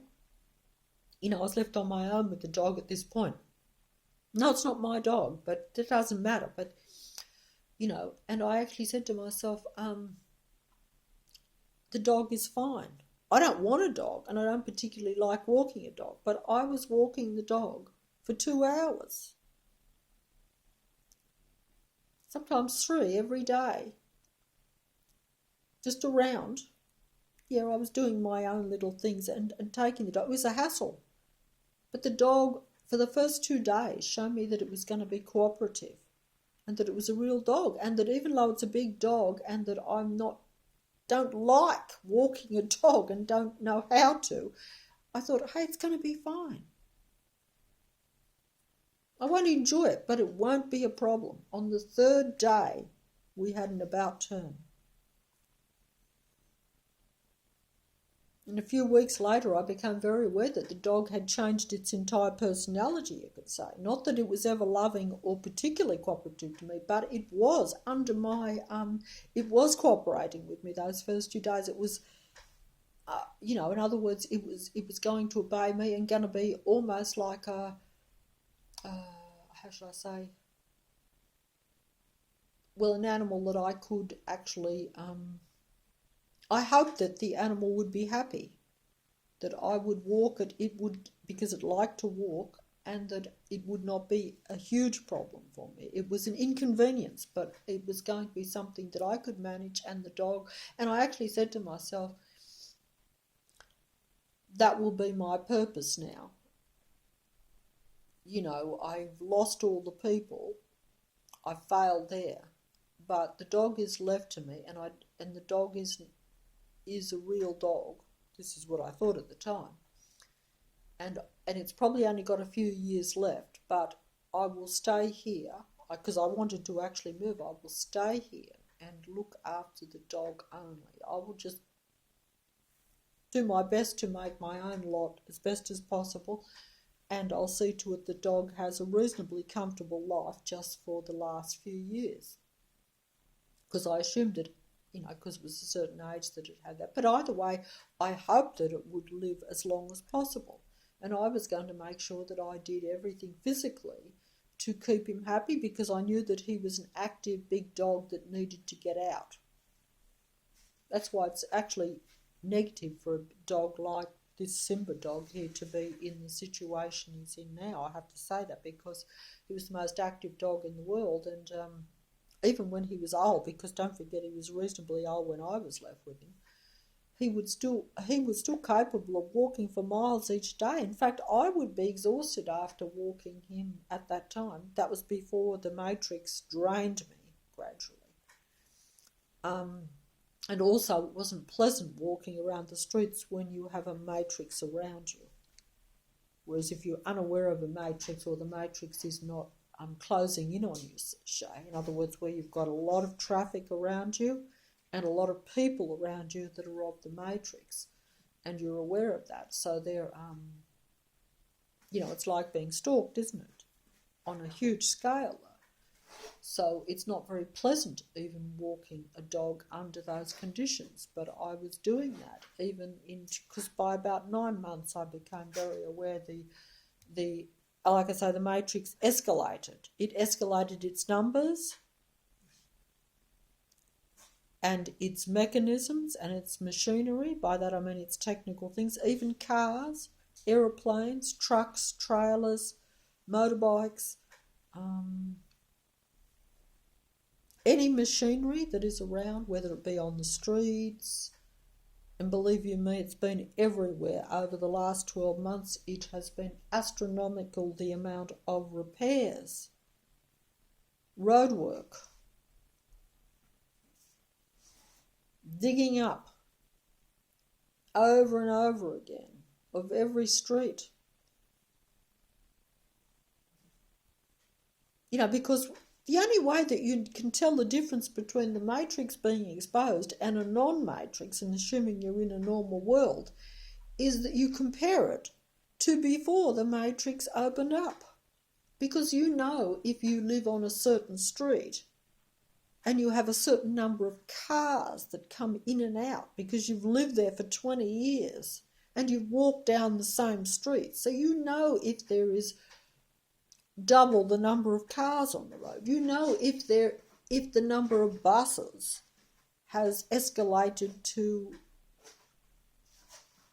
maybe 6 or 7 times the amount that it had before.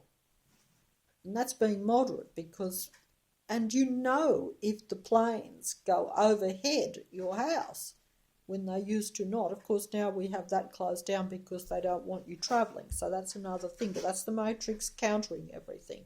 They have to go on what is most important. If it is more important for the planes to come over and create negative energy, then they will do that. But if it is more important to stop you from travelling, or to stop other people from travelling, or to close the matrix down, then that will be their priority. So they'll say, well, don't worry so much about the planes going over every 2 seconds over a particular house or over a particular area to cause negative vibration and frequency. We can create that with other machinery around the streets and things anyway, so they can counter that. They can counter everything. It's matrix is a complete... I'm trying to use the words. Words fail me. It's very hard to use the correct words to describe all this. It's mind-boggling, if you're just a little normal human being and just want to live a very basically simple life even, just until your time is up. And that's not allowed in a matrix. And why isn't it allowed? That's the question I had to ask myself. That's what I keep repeating in these videos. I had to say to myself, why me? Insignificant human being at a matrix or earth or world level or any level, even local level, why me? And why a human being? Because I know now that there is different human beings. Just in the reality that we have psychopaths and narcissistic people and those that aren't, except that reverse it all round, because the numbers of normal, simple human beings are minute in comparison with the majority or more, which is of a psychopathic nature or mentality. That also doesn't cover the reality that you can have. I think that is largely possession myself. Most psychopathic people are possessed. Some knowingly, maybe some not knowingly. I'm guessing that, but I don't know this. Because the name of the game in the Matrix is really not letting you know too much. It is keeping you playing, keeping you in the dark, even those like myself that are aware of all these things. Still are tricked by the individual psychopath, even to where you say, do they know that they are playing against themselves and against... Do they know they're playing against themselves? But they may not consider that they're playing against themselves. They consider they're just playing against me or you. But you, because you say, well, they're a human being too, it's just that they're being possessed and taken over.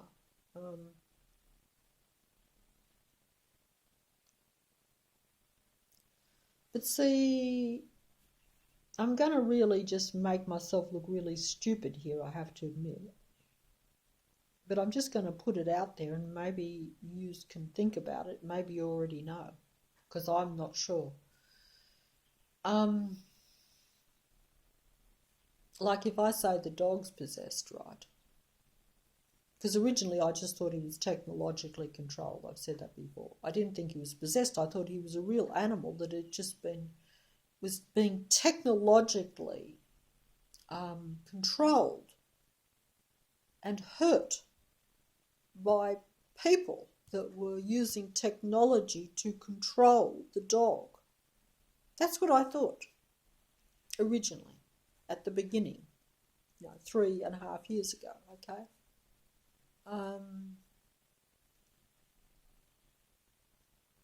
And I thought that the poor animal, even though I was very angry at him on occasions when he would turn on me, and I don't mean bite me, but I mean like, because animals can hurt you other ways besides turning and biting on you. He's never done that, not like that, but that's not something that, also that would give sympathy to you, whereas the whole purpose of the Matrix is to turn people sympathy away from a real human being, so that if you turn on an animal or express anger towards an animal, knowing that it is possessed, and like if it, I suppose an example, apart from like, like we mentioned, making a mess, shall we say, which also, if you've got OCD like me, where you have a fear of germs, that is particularly even more irritating to me than the Matrix knows that can get to me that way more than another person. But if the animal, say, treads on your foot, when you've got arthritis in your foot and your foot is already sore and you're being, you're getting negative frequencies from the Matrix, and there's negative radiation around and stuff like that. So your body is in a weakened immune state, shall we say, if you want to put it that way.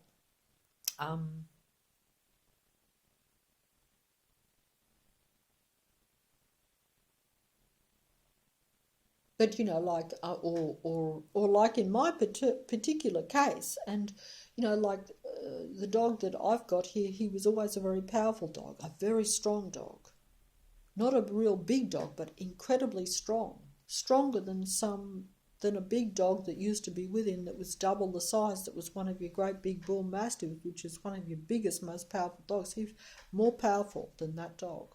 You could take him on, and apart from the biting element, he could take him on at a physical strength level. So he's a very powerful dog despite appearances. Now he's been reduced to nothing. But even now he still has some pull. I was told that. But that's not the point. So if you've got, say, a sore arm, and the dog pulls really hard on the lead to where your arm is aching and you actually think it's doing injury, like to another person, and you lose your temper with the dog because of that. You're in that, you don't want to lose your temper with the dog. The dog is controlled. But at the same time, your arm is so sore and you think it's doing an injury to you. So you're in that dilemma.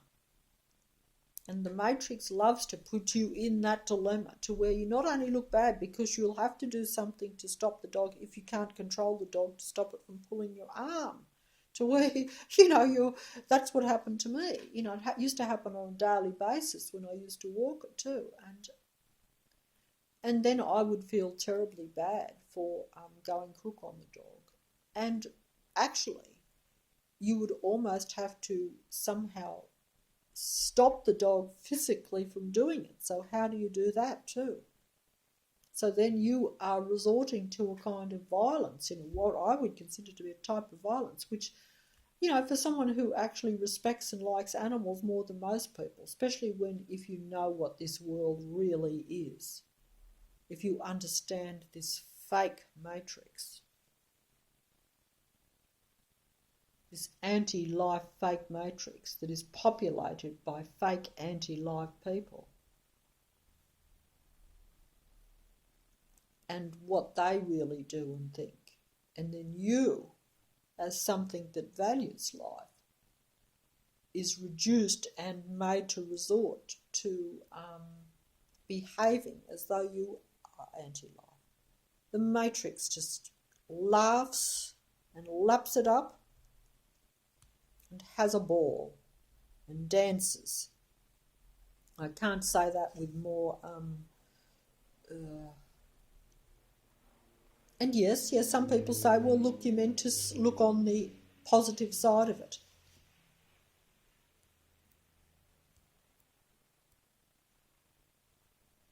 And you're meant to be big enough to get past it. Well, look, I have to say that I'm not big enough to do that. Yes, I know I have stooped to the low level of the matrix in my past, and that maybe the matrix finally was allowed to resort to its dramatic measures to wake me up to it, maybe.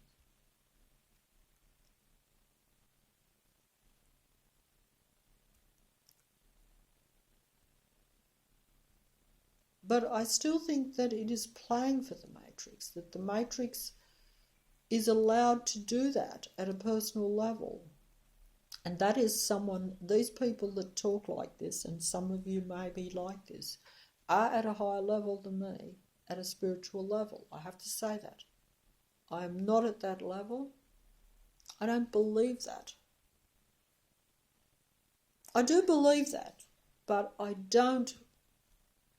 Maybe it is true for you because maybe you haven't done so many negative things in your past. Maybe you have been more positive.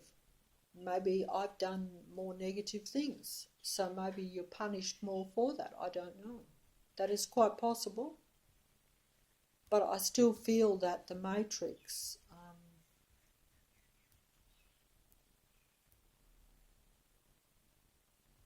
has deliberately not wanted, has deliberately not wanted me to personally to progress to where I could have some positive input. I see that as a reality. Even though maybe I wasn't deserving to have that positive reality come. But the fact that the matrix, that I'm aware of it now and want to make up for it and want to change things, but the matrix is pushing me more and more into negative, shows that no, we, regardless of that, we have a very negative anti-life reality.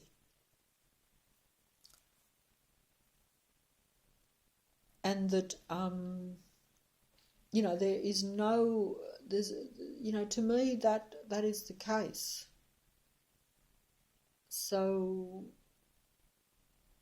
I don't see it as a positive thing for a human being. Even if some of you might say, well, it's a learning experience. Yes, there's been good come out of the bad. You wouldn't have known how important you or other real human beings are, or how unique they are, or how special they are, or how limited numbers they are. You wouldn't have known that situation had the matrix not come. No, I don't agree with that, because they could have shown it to me in a pleasant way, or they could have stopped the minute they've shown it. But no, they didn't do me any favours, I don't think. Maybe they have to show some truth to real humans. That's what I see it as, and I could be wrong about this. If I'm wrong, I'm wrong. It doesn't matter. It only matters to me because I get it wrong, so I bungle things up more. But no, I don't think. I think they're obliged, compelled, to my way of looking at it, to show a real human being some truth at some point. Yes, you have to look for it a bit too, They will try to stop you. It is a game, but I don't think that it is all for you to be the best person in this reality. No, because it makes us the worst people in this reality. It brings you down to being, it doesn't make you to where it does make you, I suppose, forgiving. Yes, it does. But that's because you realise that, that you've been part of setting up the negative matrix. We all are. But I don't think it contributes to you being a better person. To be angry all the time, and to be suspicious all the time, and to be frightened all the time, and to be part of negativity even towards, like I say, species that you actually like and would like to protect, the opposite. The matrix driving you. You could say you're being pushed to the limit, being tested, as someone has suggested, but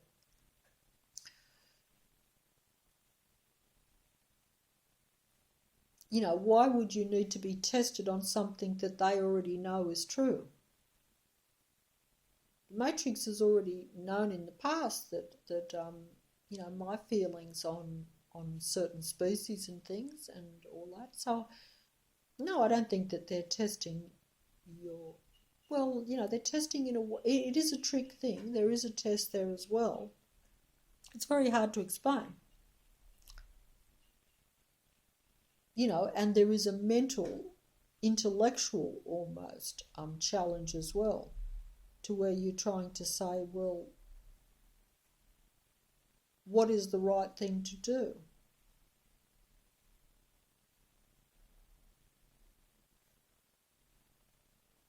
Like if I say an animal is possessed,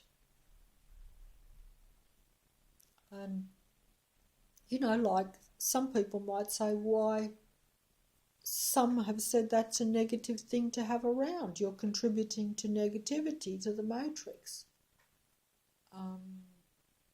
Another person might say, see, my own this was the question that I was going to ask, but I have to really ask myself this, and I do ask myself this, and I say to myself, am I meant to be helping a possessed animal? And is it even an animal? Is the possession not the real bottom line? So am I helping a possessed, dead, negative spirit? Am I creating... But then again, there are other complications because there are personal things involved. It's not my dog. So do I hurt the owner of the dog by...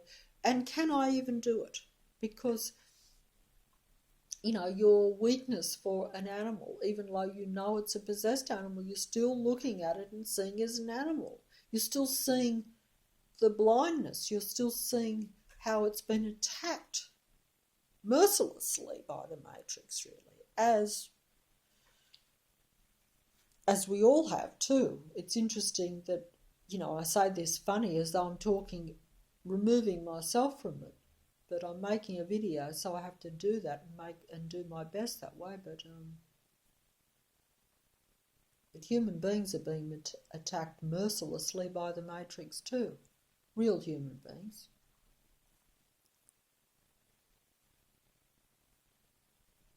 And the more you have any human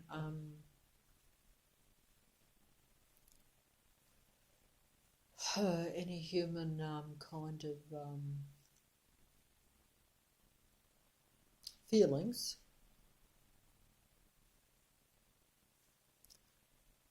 but see, the feelings, all human beings have feelings.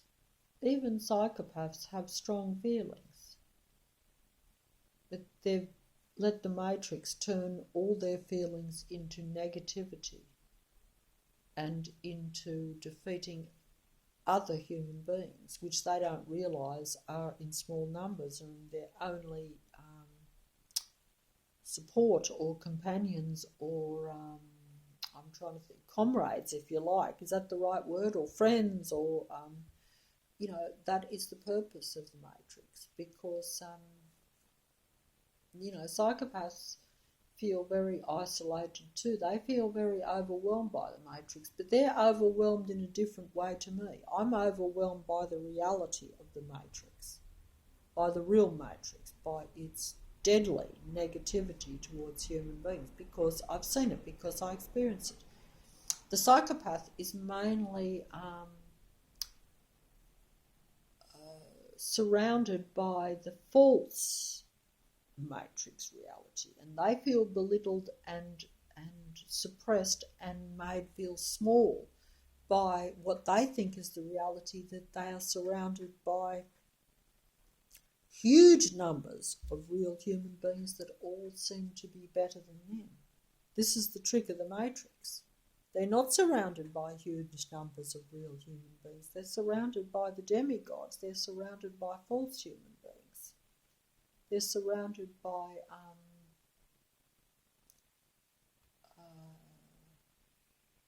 people that are not of their kind, that are not real,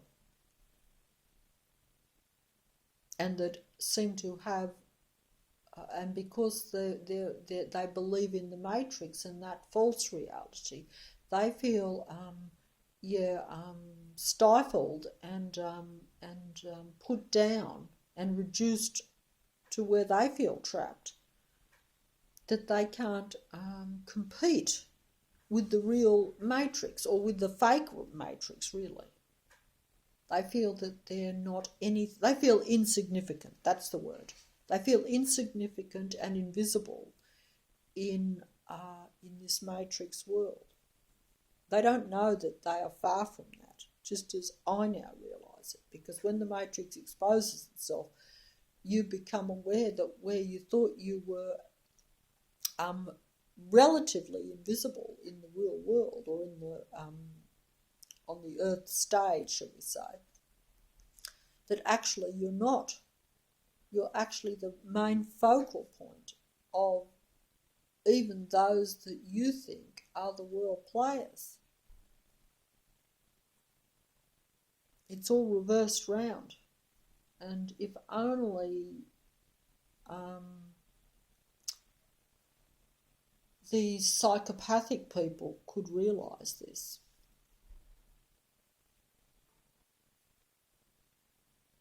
Of course, many of them will choose to be of the Matrix God and its psychopathy and of its mindset, because they believe that they have been dealt a bad hand, just as the Matrix God entity is resentful, as we've said before, and feels that it was dealt a bad hand.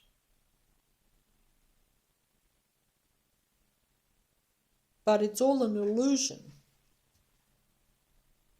Like if they understood the true reality, like if it was really exposed to them like it has been to me, and if the real harshness of it was directed towards them at full blast, they may have a different way of looking at it.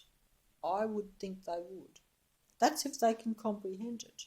You do have to be open. You do have to throw away, well, I didn't have to throw away anything. To me, I did look, obviously. Yes, of course I looked. But I had to look because I had to know, why is all this going on? Why me? Why other human beings? Like, what is the deal here? Like, they can get rid of you if they want to. They show you the power of elimination. You can be gone from the Matrix in 2 seconds. But instead they take you to the point of death and then bring you back. Continuously.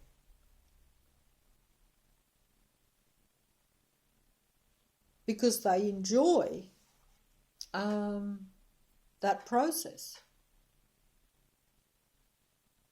And because they still use human beings to feed their demigods, to feed the Matrix, to keep, as I say, to keep the other human beings who are a little in the dark, shall we say, to keep them keep playing, to keep them worshipping the demigods, to keep them believing in the false reality, to keep them with the cognitive dissonance, which is understandable. Even I can sometimes suffer from cognitive dissonance.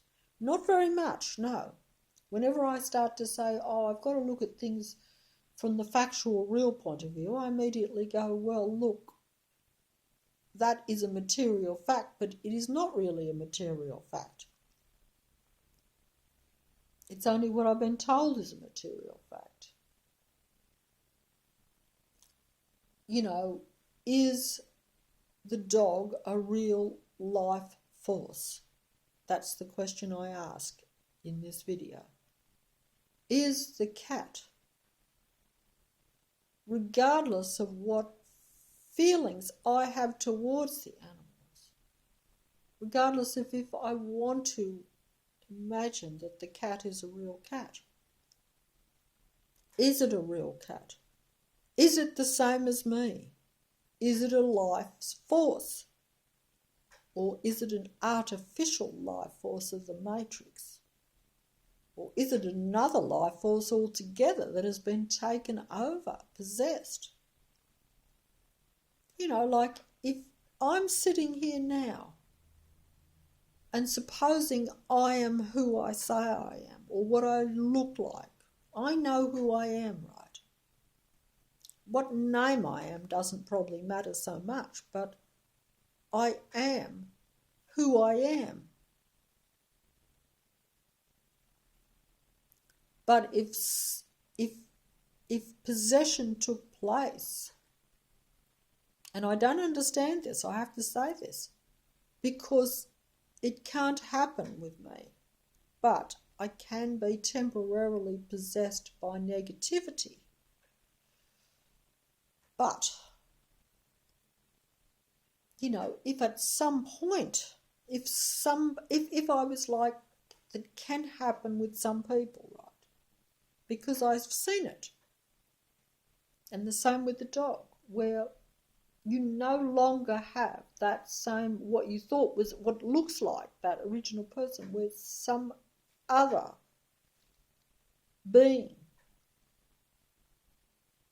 takes over the whole physical body. So although it might look like me, or look like the dog, or look like the cat, it is not anymore. There was a movie about that. I think I made a video on it, or I didn't make a video on it, but I did talk about it. I was going to make a video on it. I had a list of 30 movies 2 years ago. I think I've got through about 2 movies, so that shows you how poor I am. I should have got through them all by now. I had about 20 movies, and I was going to do 1 movie in each video to show the reality, because I believe the movies show the real reality more, because they have to. They project it. They take from the human beings, and they're allowed to do that, and they do that. They project the future, they project the past, they project everything that has been and has already been. I don't know what I'm talking about, but, you know, they do that. And there was the Body Snatchers, you know, where the in that movie, that was like where beings come from out there, and then they, you know, took over the bodies of real human beings. That's similar to possession.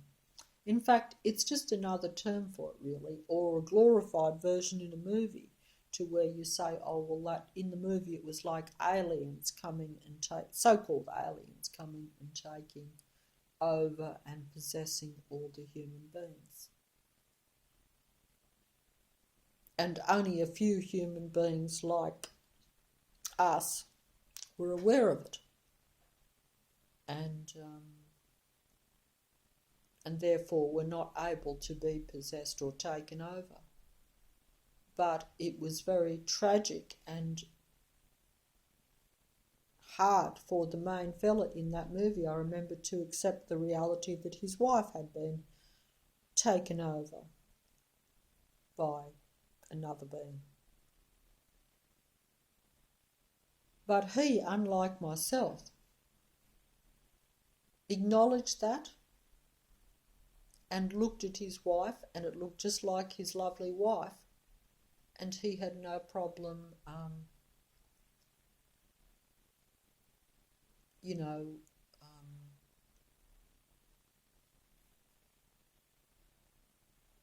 getting rid of his wife, shall we say, because he knew that it wasn't his wife.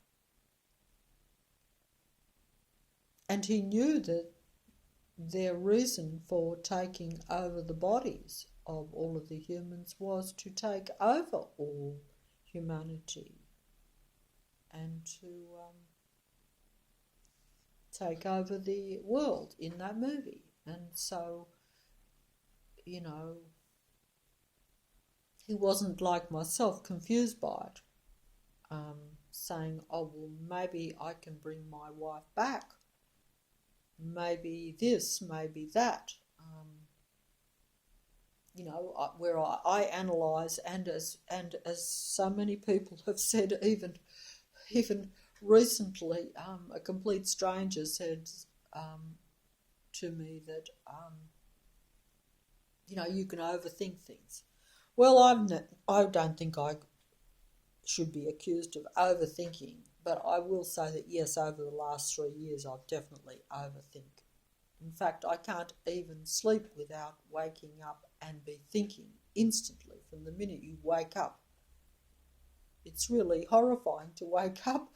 You go to sleep for a little bit, that's if you can, and you wake up and you immediately think, oh my goodness, I'm in a matrix. I'm waking up to another day of this.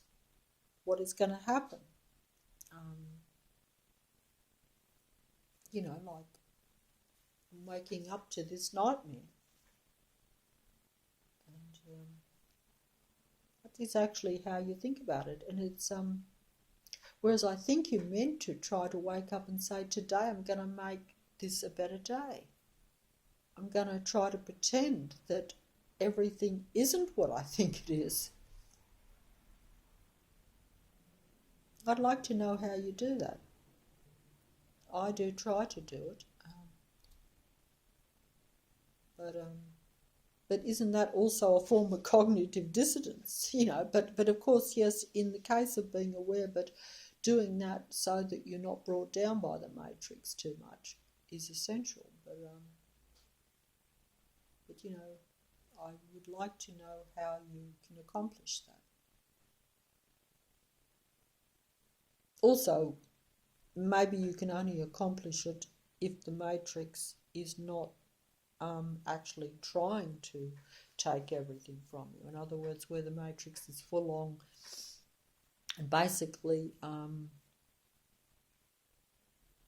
hitting you with total negative frequency and vibration as often and as much as it physically and mentally can, so that no positive frequency is allowed out by human beings. That's how it strikes me. That's certainly how I see it in my own reality, which is why, as I've said, they're always countering. And that's why it's that pendulum always swinging backwards and forwards, but never the clock stopping, as I mentioned before, which is why it remains a kind of checkmate situation. Even low, you know, that was something that I touched on before too,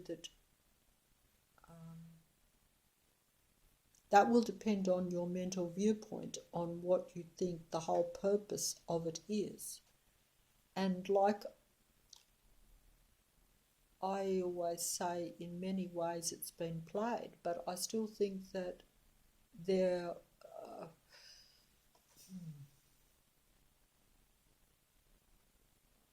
I'm going to leave that because I'm going back over ground, and it's...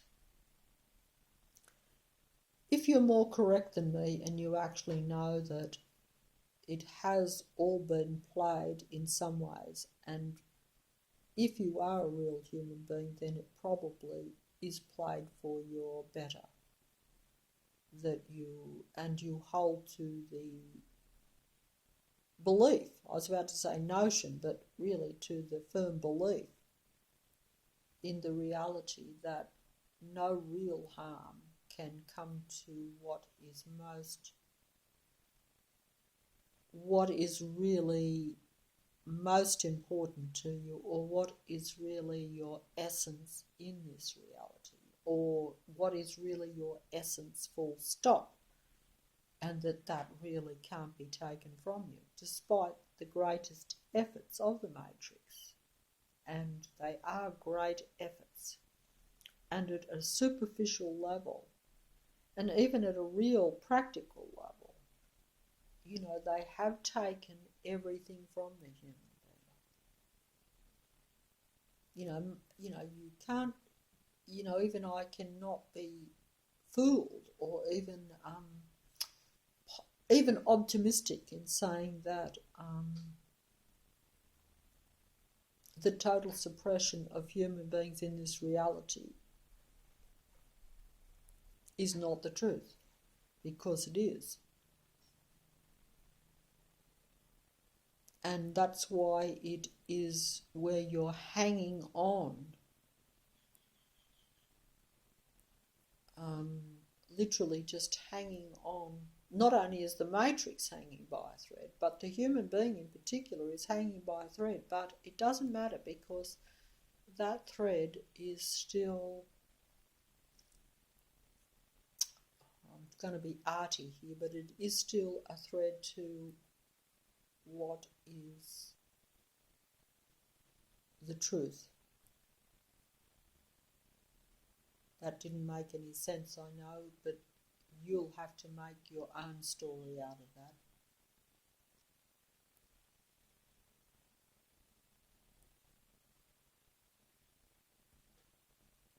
I suppose our only question is why all of this? Why do But that's big. That's the difficult thing, is not having the full comprehension or the full knowledge of the why, of seeing it and believing that to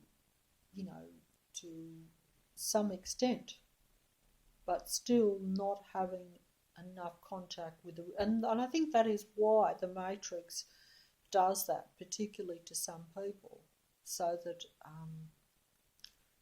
you are just hanging on by your own kind of beliefs in some things that obviously are not in alignment with the Matrix, because everything else will push you towards the Matrix. And like I say, at the start of when the Matrix first very slowly started opening up,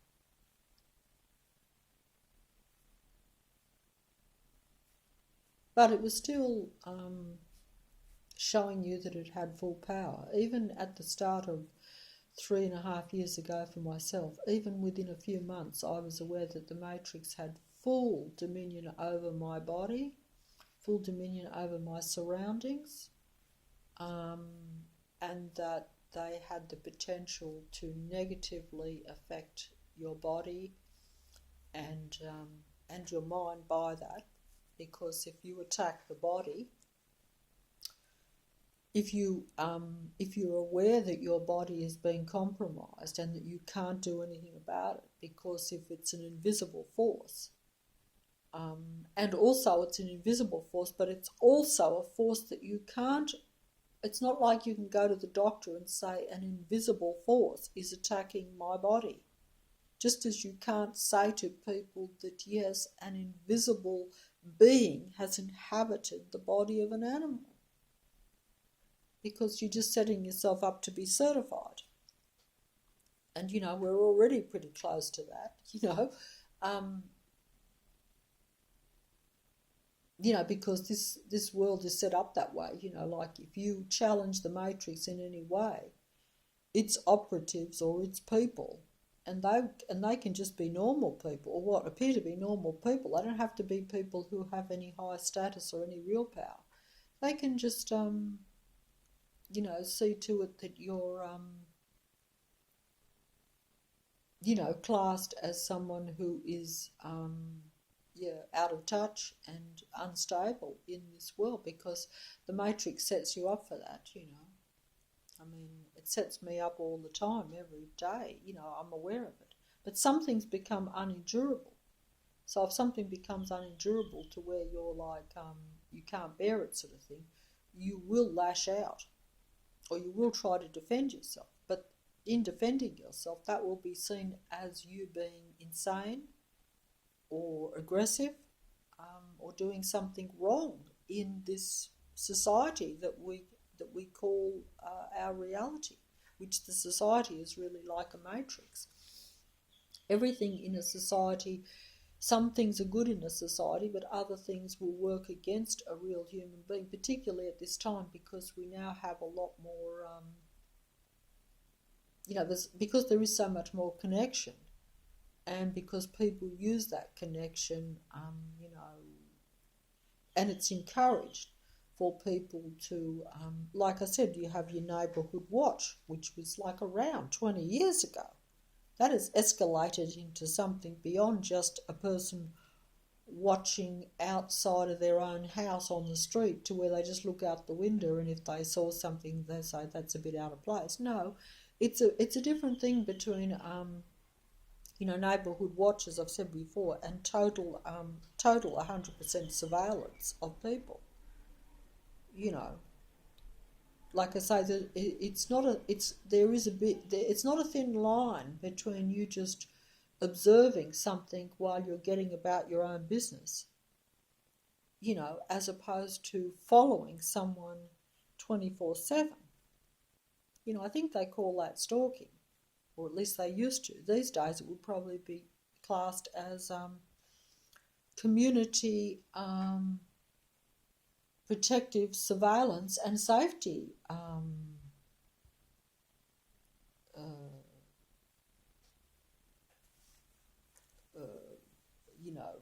I know, because I get letters with funny things written on them. Not like that, but similar to that. Like sometimes I'll get a thing from that says community and justice, and I'm like, oh, I didn't. That's what was actually written on a letter that was come to me. Community and justice. And I'm thinking, oh, I thought that was just like from a state type thing or something, And it's like, I didn't know it was a community. So that makes people feel that what they're getting it from is a community, something local, something that is good for them. And justice.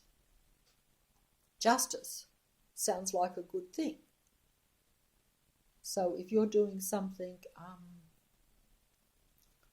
if you're doing something that really is really a negative thing or a destructive thing, or something that infringes someone else's rights, but if you say that's really justice, then it justifies the justice or the negative action. I don't know what I'm talking about here. I don't know why I said that. Sorry about that. No idea. I was going to do the song, but it's getting very late. And I was going to do Nature in the Matrix, but it's getting very late. And the Matrix is getting a bit loud outside. Actually, I should just pick this mobile up, which I'm not going to do, but because it will probably go off, because I noticed that when I handle it, it's so sensitive that if I picked it up and went outside to record the noise outside, which actually is not nearly as bad as what it has been over the last year, to be honest. But there's always something going on. And like I say, if you have been sensitised to sound as I have, because when the Matrix, I'm just going to explain this, because it could happen to anyone. It may even be happening to some of you. When the Matrix first opened itself up, that's how I described it, opened itself and came down, that's how I look at it. I've said that before. Look, it started with being aware that you're being watched or surveilled, but not in a distant or friendly manner by any means. That's if you could ever call, like I say, even if you could ever call that sort of thing friendly anyway. Let's call a spade, as they say. But, it started also very soon after with sound. And that's why I came to the conclusion of the human vibration thing with information, but at my own personal level, because, you know, if I had chose, which I never did before in the past, to sit in a park and just try to collect my thoughts and a little bit of peace and quiet, that would never be possible. That happened right from the beginning, to where the minute you sat anywhere, yes, there would be, then someone would come out doing the grass or something with a great big tractor making a lot of noise, or some local, what do you call it, you know, council, that's the word I'm looking for. The local council would come with their truck or something doing some sort of road work next to the park, or, you know, but there would always be some technical negative noise going on to where you couldn't sit and have just a bit of peace and quiet. You know, not that you can really get peace and quiet when you're sitting in a park that's in the middle of Leichhardt, which is in the middle of the city of Sydney. You know, you're going to have a lot of traffic, and you're going to have aeroplanes going over, and even nature, you know, but nature, to be just in nature with birds and things, that is fine, that is pleasant, you see. But all the other, but to have like distinct, to be conditioned, to be made aware that you've always got some technical, mechanical, vibrational noise going on. I've had that for wherever I go. There will always be something. In fact, like I say, it is unbelievable around Leichhardt that you could almost get to the point to where you could say on a daily basis that the number of houses that are being so-called renovated, you know, the minute you stop anywhere, you know, or people, or someone will bring, or even the amount of work that people are just doing, you know, in their front or in their yards or their places, to where they send out noise when you're walking past, or if you stop for anything like that. That is the noise conditioning that is negative, that has basically happened to me. And I just explain that in case it happens to you, or if it has happened to you, or if it is happening. And that has basically been non-stop right from the beginning. But eventually, over time, you notice sound a lot more too. So therefore, the sound, which is already negative, is even more negative to you, because your head is already vibrating with too much noise. So it's kind of like that. And yes, it has, as I mentioned before, it's even brought on tinnitus in my case, which I've never had in my life and which I shouldn't have. And that is a direct noise consequence. I've pointed that out to so-called rational, normal people, but there again, that should make sense to them. But because they are operating for the matrix and the cognitive dissonance set in, they'll actually say, oh no, tinnitus isn't caused by noise, which actually it is anyway. Even medical people will tell you that it is, but they'll say, oh no, it must be because you haven't got the correct diet. So it's all your fault, you know.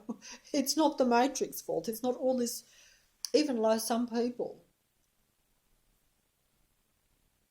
you know, like if I had someone with me on a daily basis, it would be as clear as day. But not if you're dealing with a psychopathic narcissist, shall we say. When I say the psychopathic narcissist personality type, that is suffering from high cognitive dissonance because they want to keep their illusion world, that the world revolves around them and everything's all right. Strangely enough, the world does revolve around them, if only they knew that. They are important. If they're a real human being, even if they're a psychopath, they are very important. The world does revolve around them. The Matrix watches them, but it controls them. But no, everything is not all right.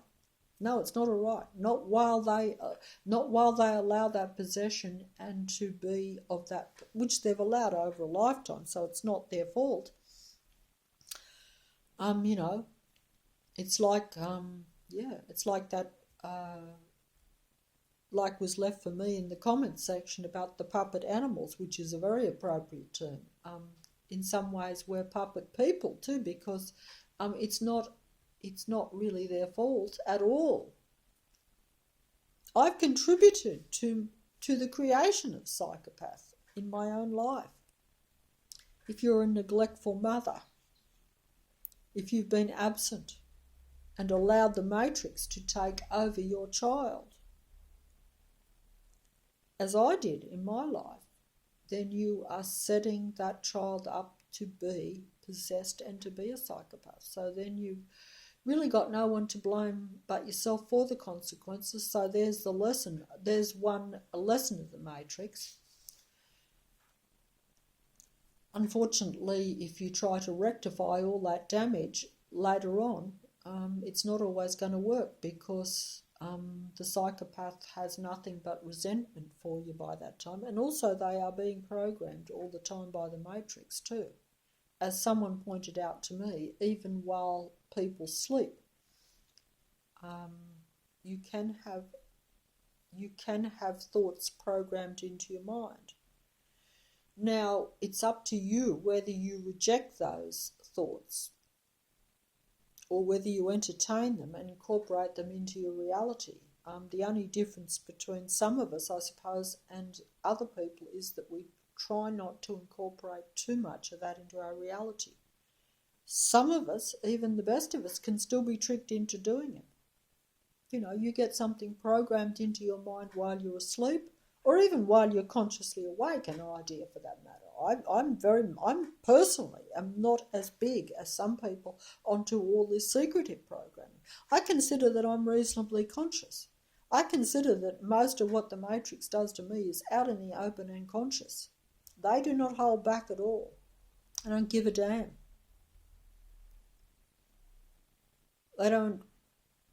They're like, you know, we show you our power and you submit. They don't have to program,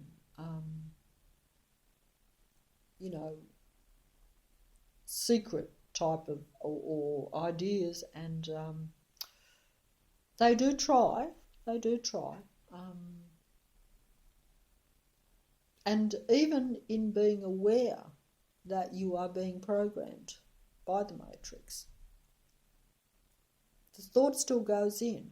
And if you are a human being, that thought can still have impact into this reality. That's the sad thing about it. So even though you might recognize that to be a matrix programmed thought, which I do a lot of the time,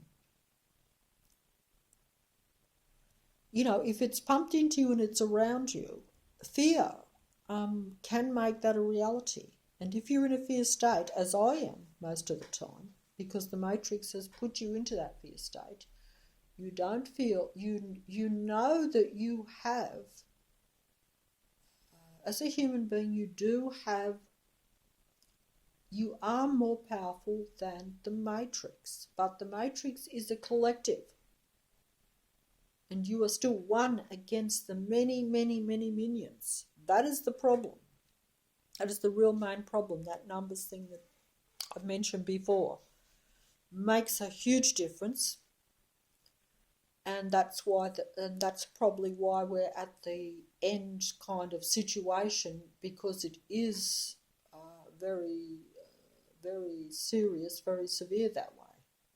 It shouldn't be like that. It shouldn't be to where, you know, like myself, you know, I'm a frightened, suppressed, attacked,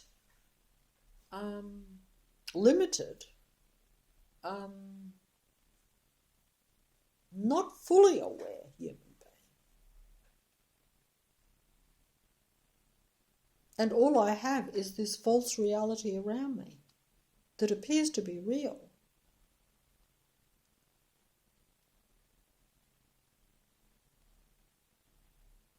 But I don't have anything else. So for me not to be affected by that, and then for the senses to be really attacked too, like, you know, the human body feels pain, and if the matrix attacks you with pain,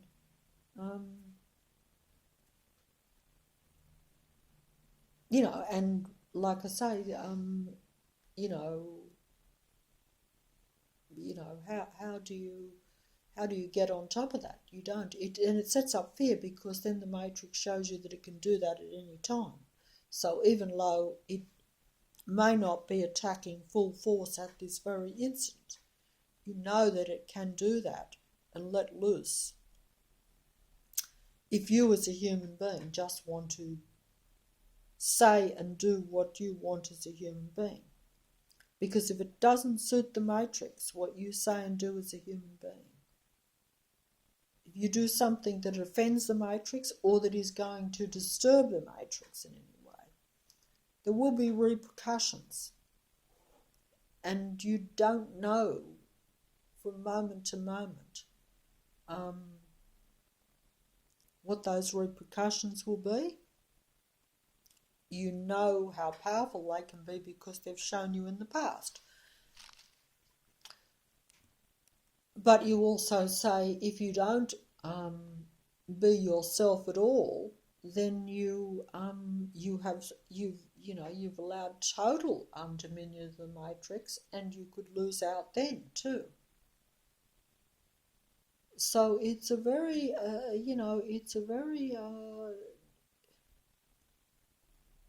it's not a position that I think that we should be in, but it is a position that we're in. I can't believe that I'm in this position.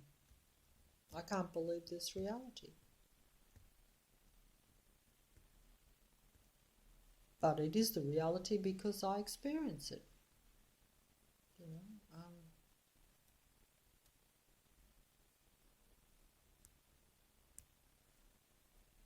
And it's a trapped reality. The human being is trapped. But it's a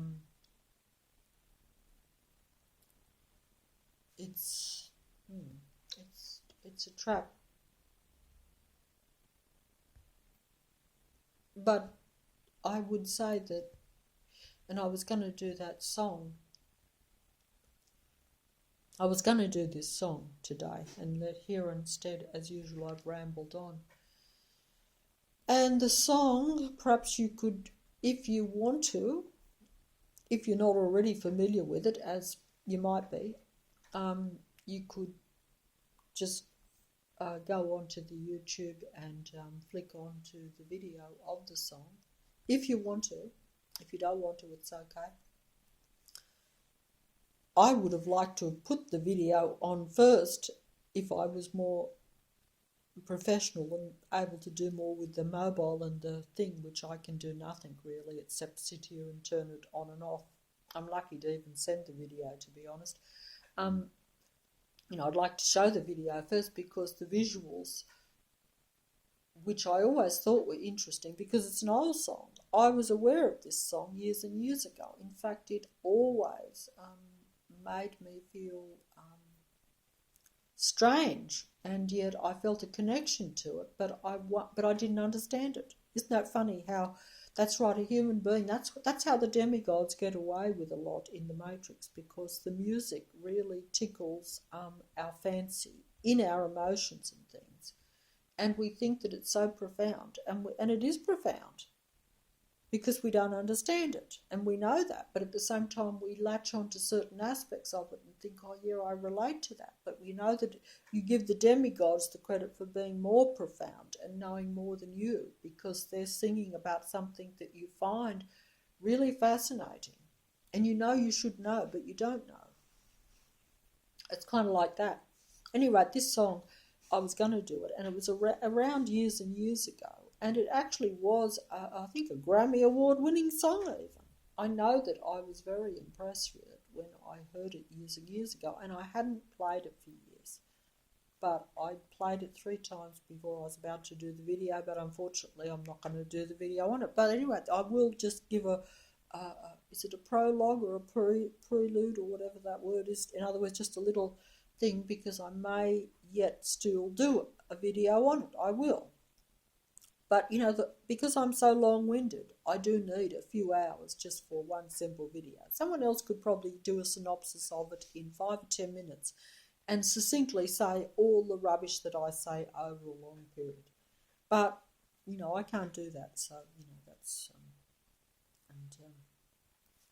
and this is, my videos obviously now have took on a different life and a different meaning and a different reason for me even doing them. And if a few people said to me tomorrow, look, you went on for long enough, it's time you closed off, I'd be quite happy to do that. But while someone still says, oh yeah, well, it gives them something for whatever reason, I'd still do it. But I don't know what reason I could possibly give, apart from, like I say, there is that support element. That's because we've got so limited numbers, and some of you realise that. Most people don't. Most people say, what is the point in you doing a video to a few people? Like if you really want to so-called change this world, well, no, you can't change the world, and either way, everything that I say is said by the demigods or those of the Matrix. So it's not like the information isn't out there. Everything I say is actually there. It's just that it's being spoken through the words of the demigods. And that does make a difference. And you will have to decide who your demigods are. That is also the trick of the Matrix now. That is the deception of the Matrix in these final closing stages, is to trick people into not knowing who the real people are. To not know who they should at least... I was about to say connect with, but at least just... because you may not be able to connect, I can't connect with people on the other side of the world. I can, but I can't connect like, I can't, I'm closer to the dog, the possessed animal, than any real people. And, I'd probably bungle it up anyway, knowing me. Knowing me, even if I met a real human being tomorrow, I have to say this honestly, I'm a total failure in this Matrix, and I have to say it. So some of the people that are critical of me, they're correcting it. Well, I'd probably blow it. I'd probably be too fearful, probably think that, I can't do it. I can't hold a relationship. I can't sustain this. I can't connect. I know. The only reason I made the videos in the first place was out of total desperation. Like, people say, it takes a bit to make a video. No, it does not take anything to make a video when you've got to my point. Yes, it does take a lot to make a video in the old earth, to where, yes, you might be embarrassed because you know that you're going to look stupid, or you're going to, you might even think, yeah, look at me, making the video, like, not exactly a demigod. You think that you're not, that people laugh at you. You think you're not going to get anyone to view, so therefore you feel. But you don't care about that when you know that you really know that it's the end. And that's really all it comes down to. So I say to anyone, do whatever you want. Don't worry about any of it, because I was the most sensitive, shy, I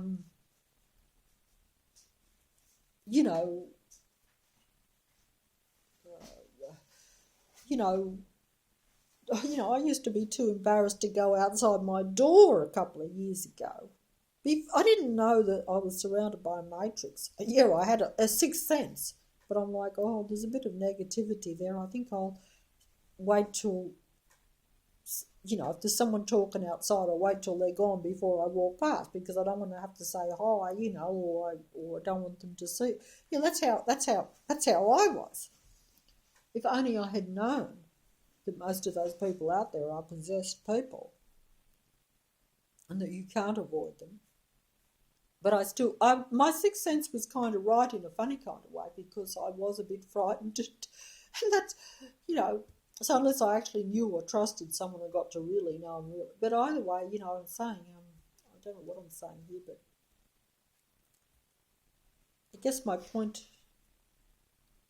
was that, I wouldn't be sitting here now doing any of this remotely if I was in a real world.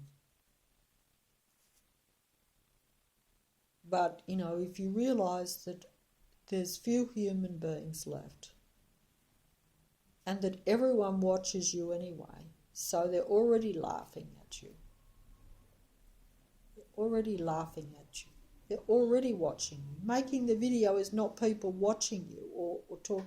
You just hope that there might be one or two real human beings that are on the end of that device that is really a negative device anyway, part of the matrix. It's used, most of it is used, 99% of mobiles and all this matrix stuff is used for negativity, So, one little person like me or some other person might just use it for one thing that might not be so negative. It may not work at all. I could be just talking to myself here, which is what I used to do anyway. I was actually still happy talking to myself because it just got all this stuff off my chest, really, to be honest. It's actually worse when people are listening because, you have to make a bit more sense, but actually the matrix has got to me so much. Some of my earlier videos are more coherent than what I do now because I just consider it a conversation between a few people, and whether all those people are real human beings or of the matrix doesn't matter that much. But if I thought they were all of the matrix, yeah, of course I wouldn't even bother at all, but I presume that. And that also is the trick of the matrix, to where you shouldn't have to think like that, to where if you get the vibe that something is okay, you should stick with it. You should say, I'm going to take a chance on this. I believe that person is at least real. I haven't got a choice of all the world like I thought. Like supposing I was a person, which this is not really the case, but supposing I was a normal person and I was a lot younger and I was looking for a mate or marriage or something, or even a friend, okay? You would naturally think that you had the whole world to pick from, or, well, actually you never do anyway, you only have what's around you.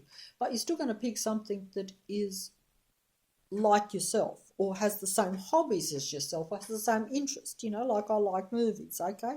So if I like to talk to someone about movies, whereas if someone wanted to talk all day about baseball or something, I wouldn't know what they were talking about because I don't have much sport in me.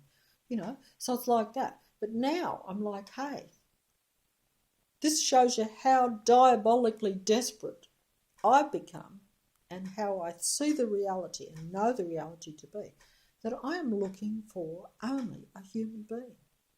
Doesn't that sound ridiculous to say that? And yet that is the truth. You're looking for a human being. We're under the delusion that we have a whole earth full of billions of human beings. But we don't. I'm like my father used to say. He used to always say, oh, looking for love. Looking for love is like looking for a needle in a haystack. Well, that's exactly what real human beings are now looking for.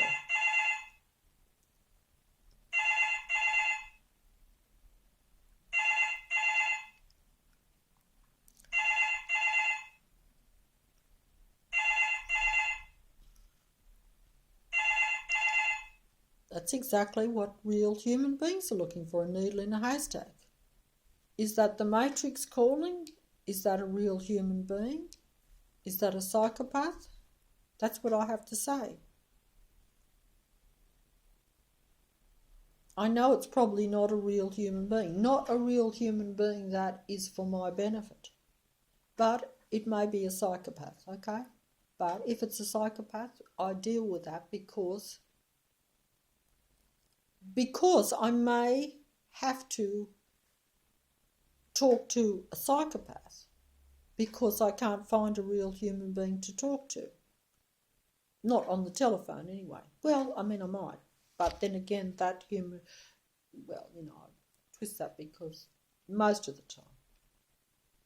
But then again, I might have a human being. This is stretching my imagination. It could be a reality, but I'm stretching it. On the other hand, if I did find a human being, right, or what I think is a fellow human being, I may have nothing in common with that human being.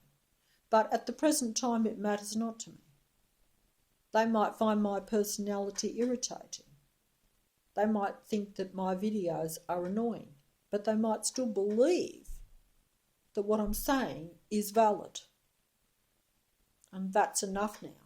So we haven't got time now for this business of, oh yeah, we're looking for the perfect mate. We're looking for someone who has things in common as well. We have to almost, like my father said, clutch at straws or look for a needle in a haystack. So when you find that needle, you're not going to be able to be picky and choosy. You're not going to be able to say, oh, well, look, I don't like the look of that person so much.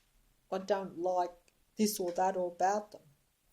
And that's what some of us now, I think, maybe realise this. So the ball game has changed, shall we say, if you want to look at it that way. In fact, it's a totally different ball game, or a totally different chess game, as I like to use the chess thing, even though I don't know how to play chess, as you know, but I just think that it's more of a mind thing. So it does come down to more of just realising a situation, and that's how it is for me. So if I'm, I could, most of the people around me will be psychopathic in nature, so I accept that. I know it to be true. And even though they smile and are friendly at me, I know that they have devious thoughts. It's hard to deal with. Yes, it is very hard to deal with. Not only devious thoughts, but some of them can be physically devious because of the reality. But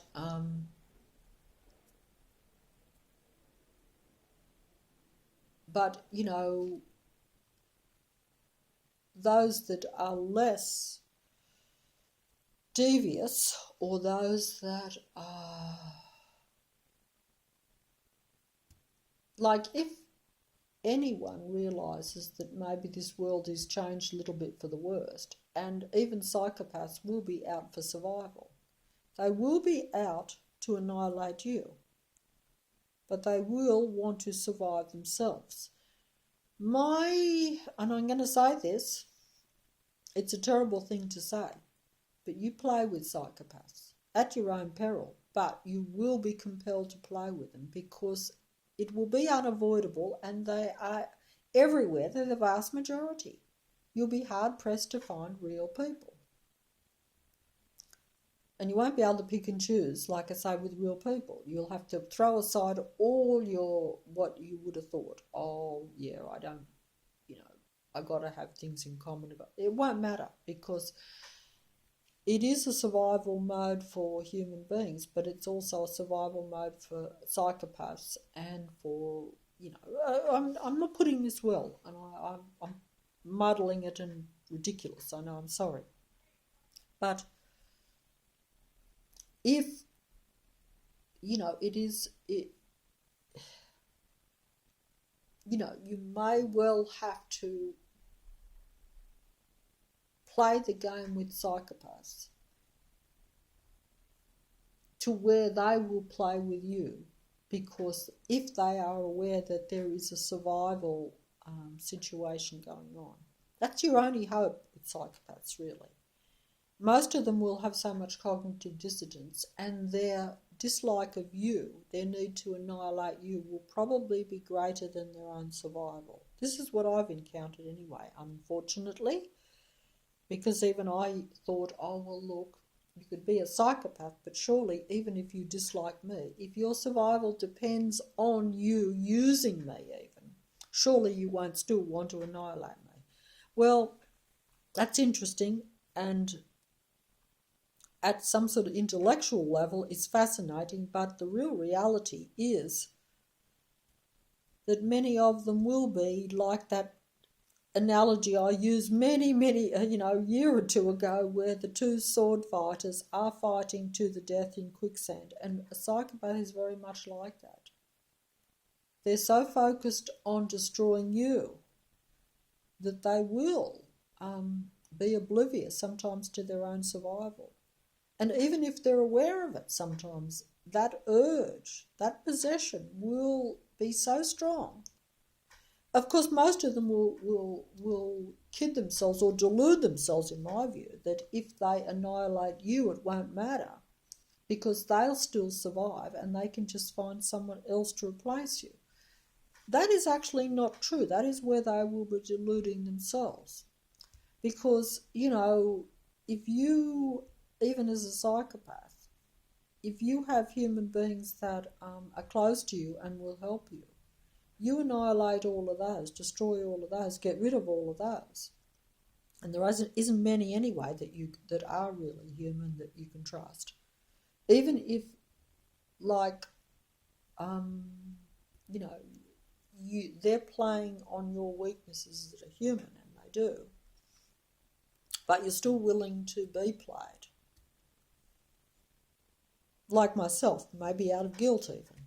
So you'll play out of guilt because you say, I owe that person. I've done wrong. So I know that person has turned sour and is negative towards me, but I've contributed to that. So I'm going to tolerate their aggressiveness for that reason, in the hope that I can at least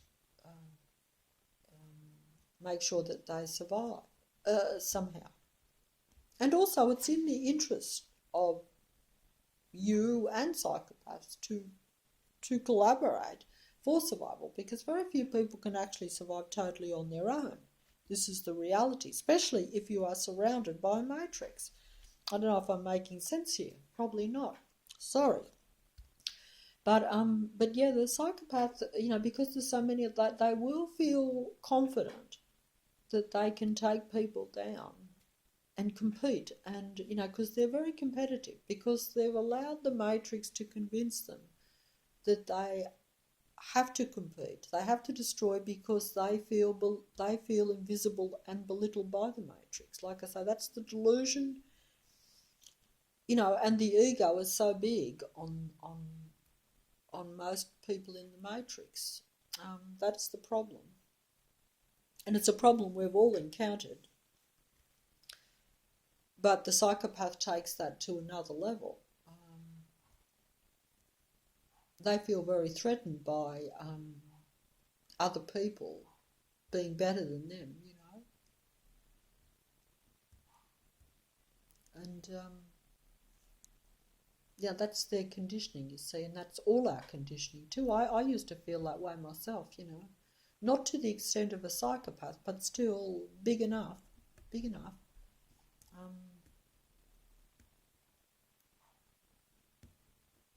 It's only when the matrix really opens up and comes down that you have the realization that none of that matters now. That's right. That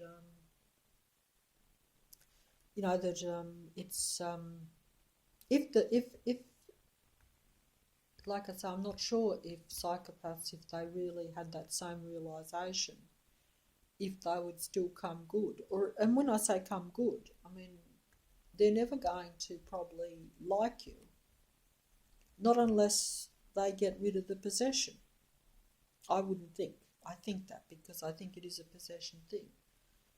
But, that they would use you even in, for their own betterment while they're here, but while at the same time still trying to push you down or defeat you in a way. But, they're battling all the time that kind of that possession. They're not. It's a battle they've lost and they've given it up to it. But at the same time, they're still battling. Like a bit like I say when I make the videos. If you do believe or think that some of the stuff that I say is true, or that others say is true about the matrix and about the world around, if psychopaths believe that, as some of them may even believe some of it, and then it comes down to, oh yeah, well, their main problem is accepting what I now consider the reality, is accepting that human beings are in limited number and that all else is really of the matrix and therefore not a benefit to them. If they actually realise that and they let go of a little bit of that, you'd probably have to let go of, you can't let go of I suppose that still comes down to the possession. Because if you let go of the possession, you're probably also then going to let go of that that egotistical thing that you're important. But the only way that you're important is by eliminating the competition. That's really the psychopath's mentality, is that they think they're important. They feel they've been wronged, like the God entity. But like the God entity, they feel the only way for them to feel superior and to regain their superiority, or what they consider their true position, is to eliminate the competition. They're not going to stand being in a reality where they think that the competition is somehow better than them, shall we say. They can't tolerate that, and they're not willing to compete with the competition either. They almost know that they can't. See, the technological God of this world actually knows that it can't compete with a real human being, not on its terms. But it feels great superiority in knowing that it is suppressed and that it's taken over human beings and that it has full dominion in this world. So by its own mindset,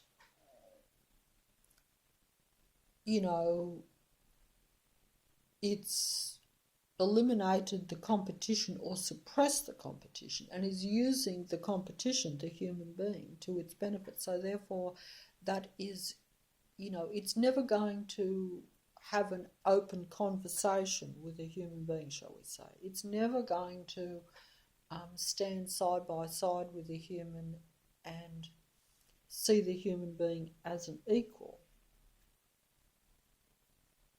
It's never going to accept that.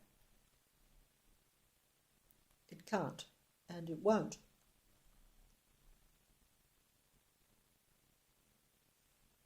And depending on how far you let that mindset go, as has been the case in this reality, like I say, you're never going to, you're going to want the whole pie. And, that whole pie is the human beings.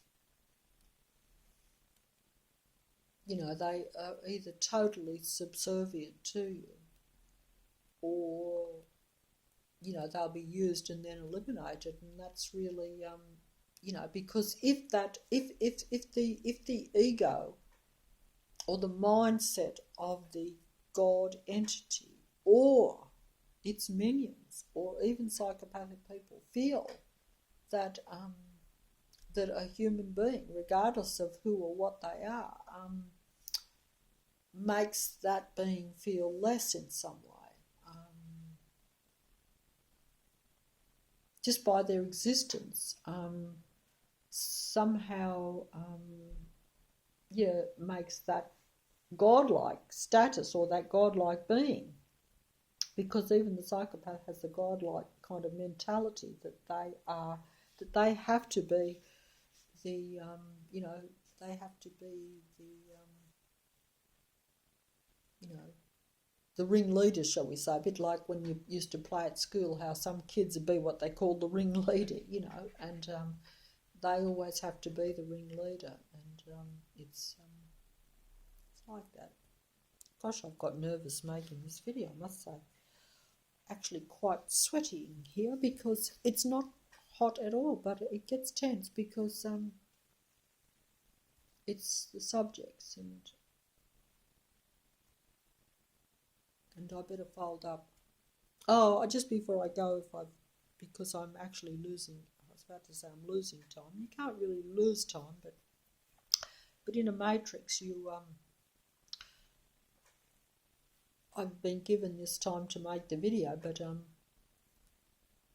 I've still got to face the matrix a bit as well. And but either way, I think that the matrix has a laugh at my videos anyway. It really does, but that's all right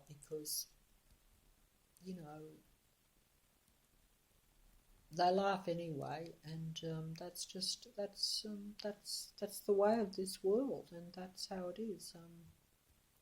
But either way, I was going to say that the song was the song that I was going to do, and maybe will do, is called "Losing My Religion." So for once, I will be allowed. I feel like a ham actor actually when I did that. I could just see myself. I thought, how ridiculous. But, you know,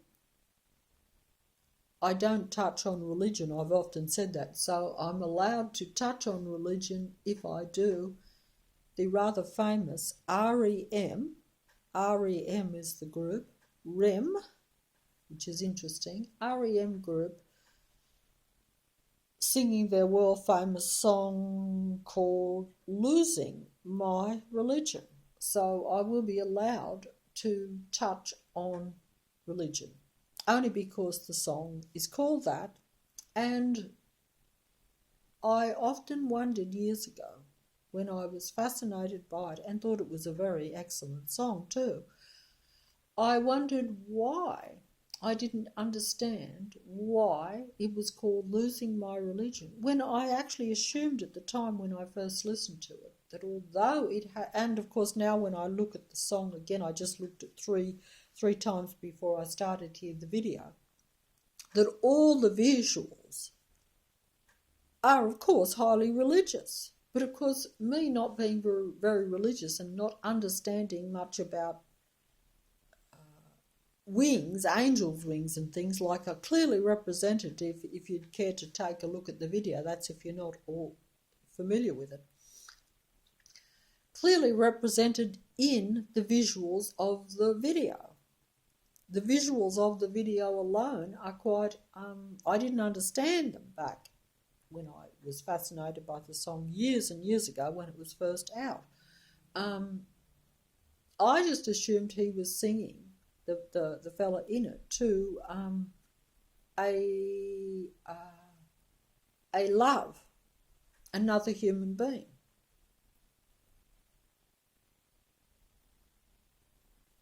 And that actually is probably not altogether untrue, except that it is not another human being that he is singing to, but rather a human being, or the human being, or the human race, depending on how many there are left. Or that was a few years ago, so there may have been more, I don't know.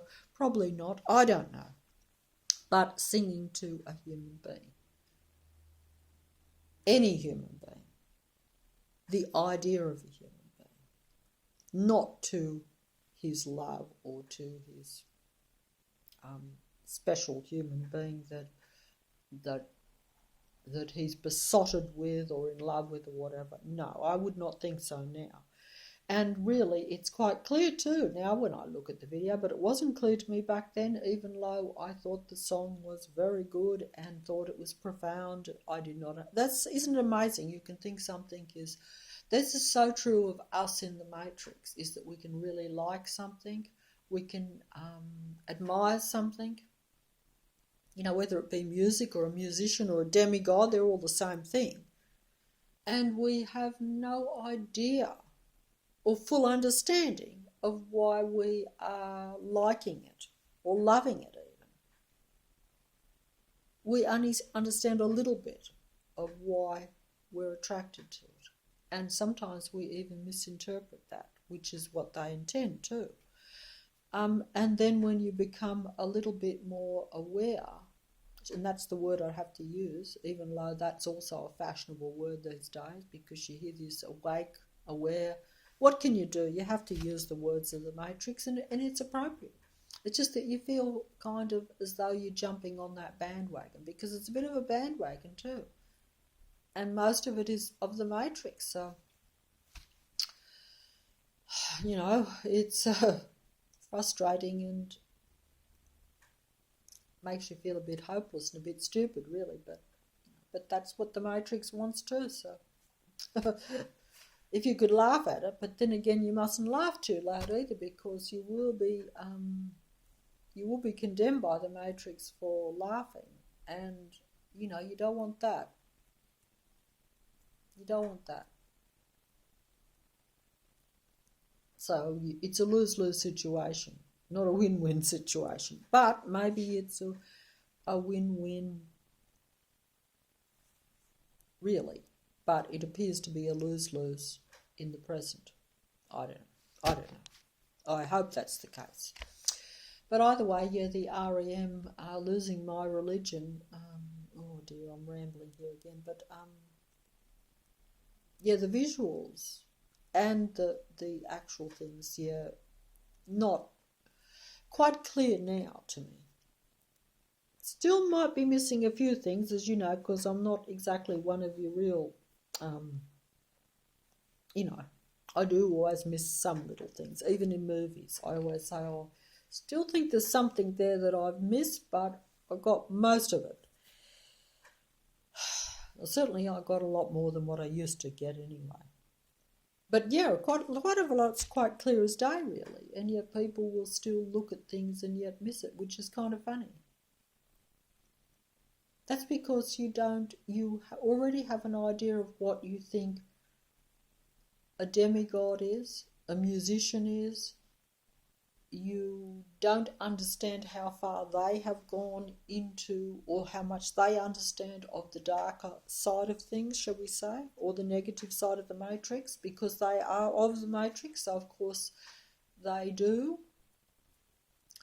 But also they are totally programmed by us. They're programmed by us. We're programmed by the Matrix. They're programmed by us indirectly. I don't know how to put this. I'm not putting it right. Oh dear. They receive from us. We're programmed to receive, like in the Hotel California. They're programmed to receive. They receive from us, and then they interpret what they receive into something that then we receive and interpret incorrectly, usually. That's what I've done anyway, because that song's an example, how I thought it was so good, but I still didn't get the whole gist of it at all. Didn't even get the obvious, because it's quite obvious in a way. You don't have to be particularly brilliant to interpret it in a way. But you still do have to understand the Matrix a bit to interpret it fully, I would say.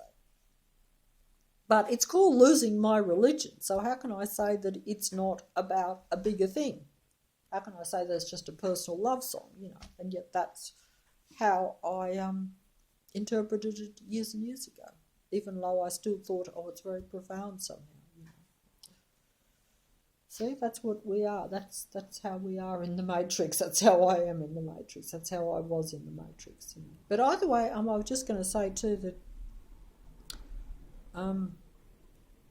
like I mentioned before, with the Human song and the Killers, the group that did the song, how I was familiar with many of their other songs, and how most of their songs are indeed very interesting interpretations of human beings in the Matrix, or what they, you have to twist it round and be aware of the Matrix, and then you see the song in a different light. So you don't see the song as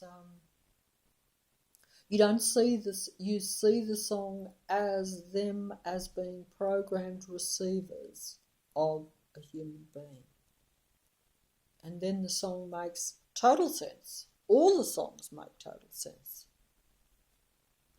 but it's too hard for some human beings with the cognitive dissonance and stuff, and just with what they think is the reality, to interpret it that way. So you interpret these things as simple love songs, or profound musicians that interpret the human experience better than what we do. So the profound musicians of the Matrix interpret the human condition better than what the real human knows their own human condition. Yeah, because they're programmed to receive. They're interpreting you, the human condition or the real human being,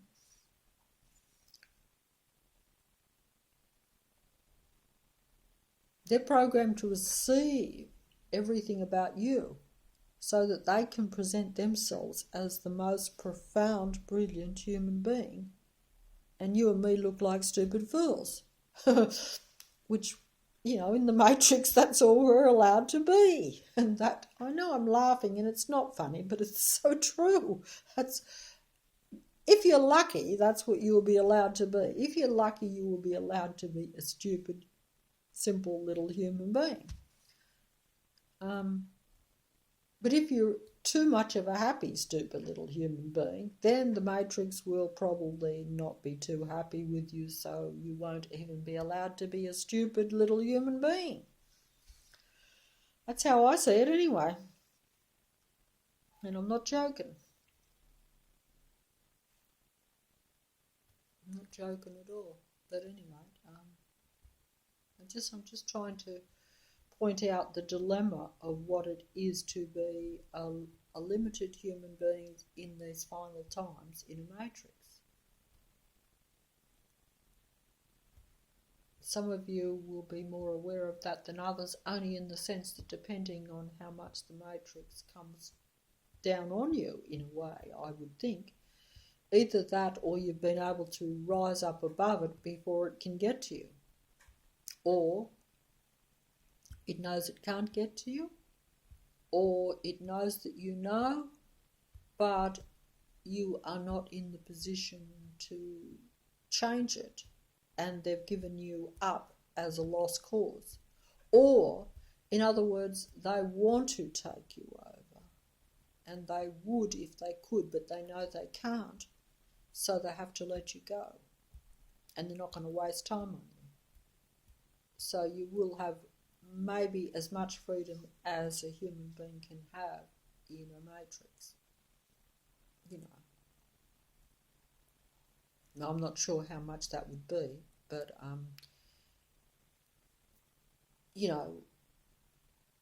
that's how I would see it.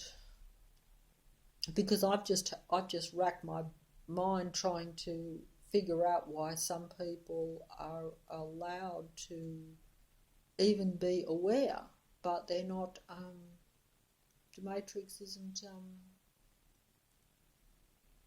trying to stop them from kind of living a little bit. But maybe you can be aware and you're still allowed to live. But if you're kind of plodding and not rocking the matrix, this is what I say really. I often say, if you're not rocking the matrix or not able to, or not in the position to, even if it's just a physical thing too, because you could be physically in an area where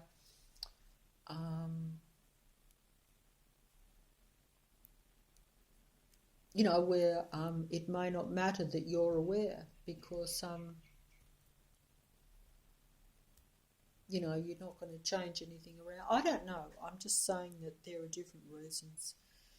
And different people will have different abilities, as I've said before too.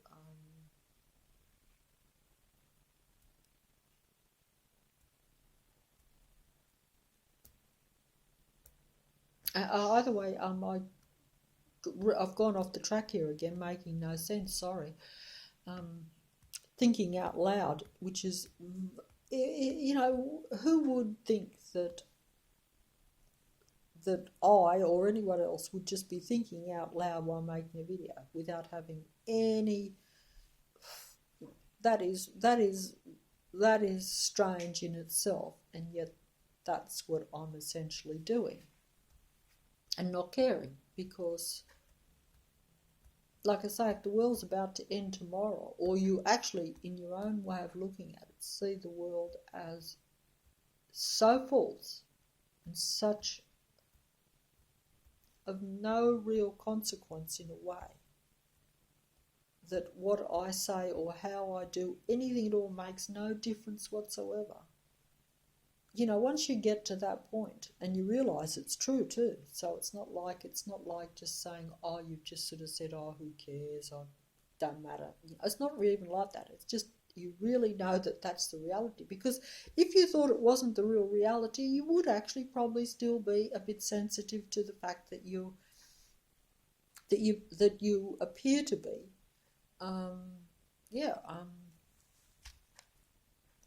doing what you would normally consider to be high embarrassment almost.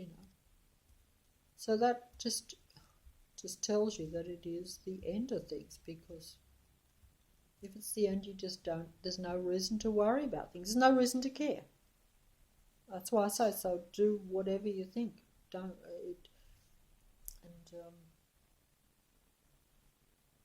It's really not going to matter down the track. That is hard for most people to comprehend, that it can all just be gone, so it matters not. It'd be like me today saying, I'm going to make a movie. But if I make a really bad movie to where people just think it is, that I'm the most silly, ridiculous person, and I think that's still going to be around in 50 years' time, where people are like, oh, jeez, this is what some human beings were like. Thank goodness we've got the geniuses, like some of them really shouldn't have even been brought onto the face of the earth, If you really thought that, you wouldn't do anything. You wouldn't. But if you know that it's just inconsequential, I think that's the word or whatever, and that it's all going to be gone, matters not. That's not the basis of the reality. Then it matters not. But either way, I'm just going to say that REM group, they did the Losing My Religion song, which I haven't got time to go into now because I've wasted all this time. But this group also did a couple of strange songs. Not strange, only strange in the fact that at the time I didn't understand them. You can think something's a good song but still have no comprehension. I think that's what you call being pretentious. Or maybe it's not even that really. It's just that you know that it's going over your head, but you pretend that you understand it, but you still like it anyway, so it's like that. But either way, this group did another song called Frequency, and that's interesting. What's the frequency? I can't even remember it now, but I remember I didn't overly like it as much as the Losing My Religion, but at the same time, it's like, what's the frequency? Like, this is back years ago, this group, so it was like, back then, they're telling you, what's the frequency? Like, most human beings, I would have thought, even though that song was quite popular, have to say, like, what do they mean by that? And I suppose at a simple level you could probably interpret it different ways. But, all this music now I do see as, they've received and they throw it back to human beings what human beings either should know or what is the best of human beings. I mean, we've been laughed at big time and still are. And now that I know, and if anyone else knew then or does know even now, it's like, it kind of doesn't matter. But it does show you that, that they've been receiving for a long time from human beings, taking for a long time from human beings. And they've taken over human beings. And they understand how to do it. And they understand that human beings are frequency. That's right. What's the frequency? Their song was called. And they'd show all these explosive bits of lightning coming out from the main singer and stuff, showing you what a human being is. Actually, what I would now say is they mock the human being. That's how I see it, but I could be wrong about that. I don't think so. Well, showing and mocking at the same time, I suppose. But also they are the human being now too, because they are the demigods are projecting the best of the human being. So that demigod is there with the frequency shooting out of him or it,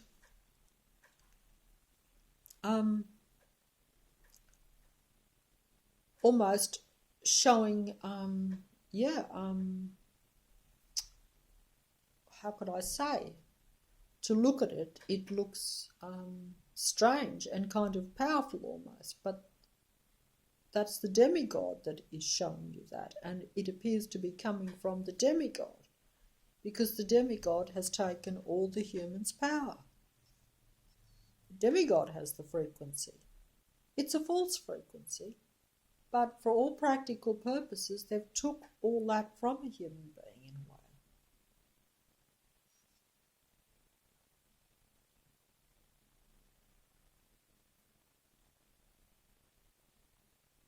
Well, I mean, like, if, like, I'm watching the song,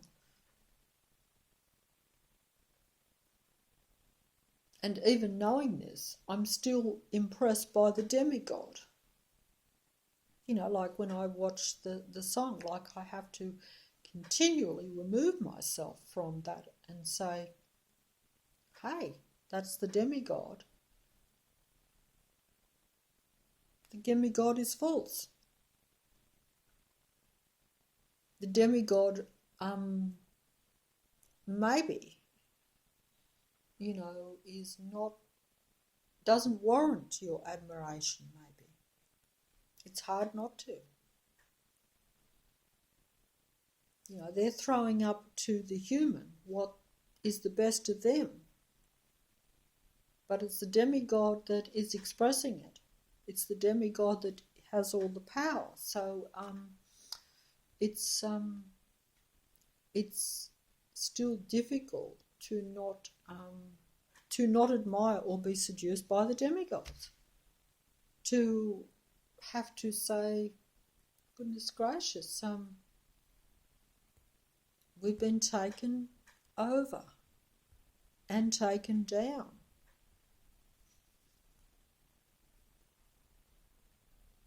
Most human beings would rather bow down and admire even a demigod than accept the reality that they've been taken over and taken down, which is understandable.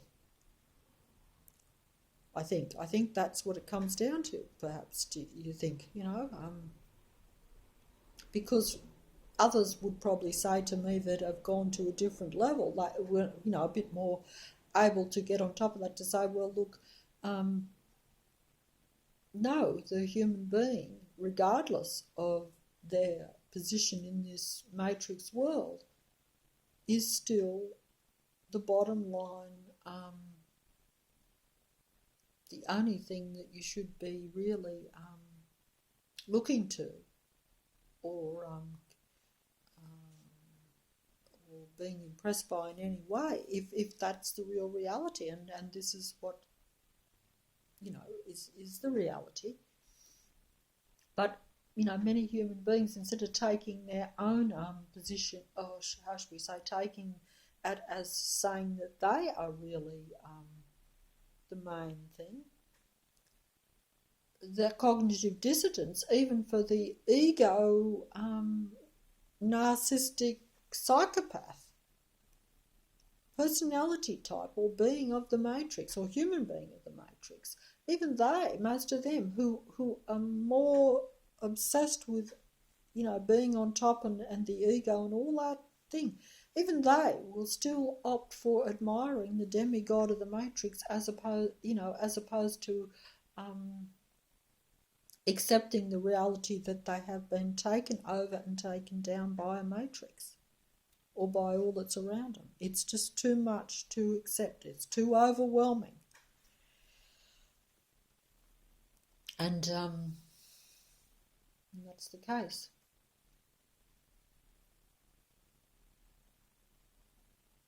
Because you'd think that if you were the source behind the demigods, that you would prefer to acknowledge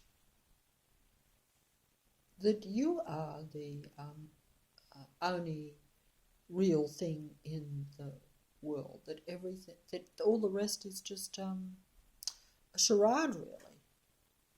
It's a good word, charade. That was a movie too. That means false. Play acting.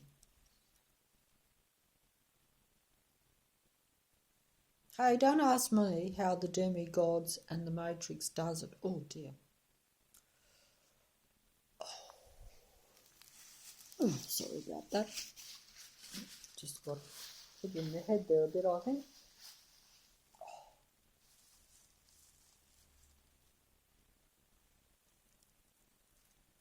I'm not sure if I'm giving myself a pain in the head or if the Matrix gave me a pain in the head. Either way, it is a pain in the head living in this reality. But yeah, so most would rather accept being second to the demigods even, rather than accept the reality that they are really first, but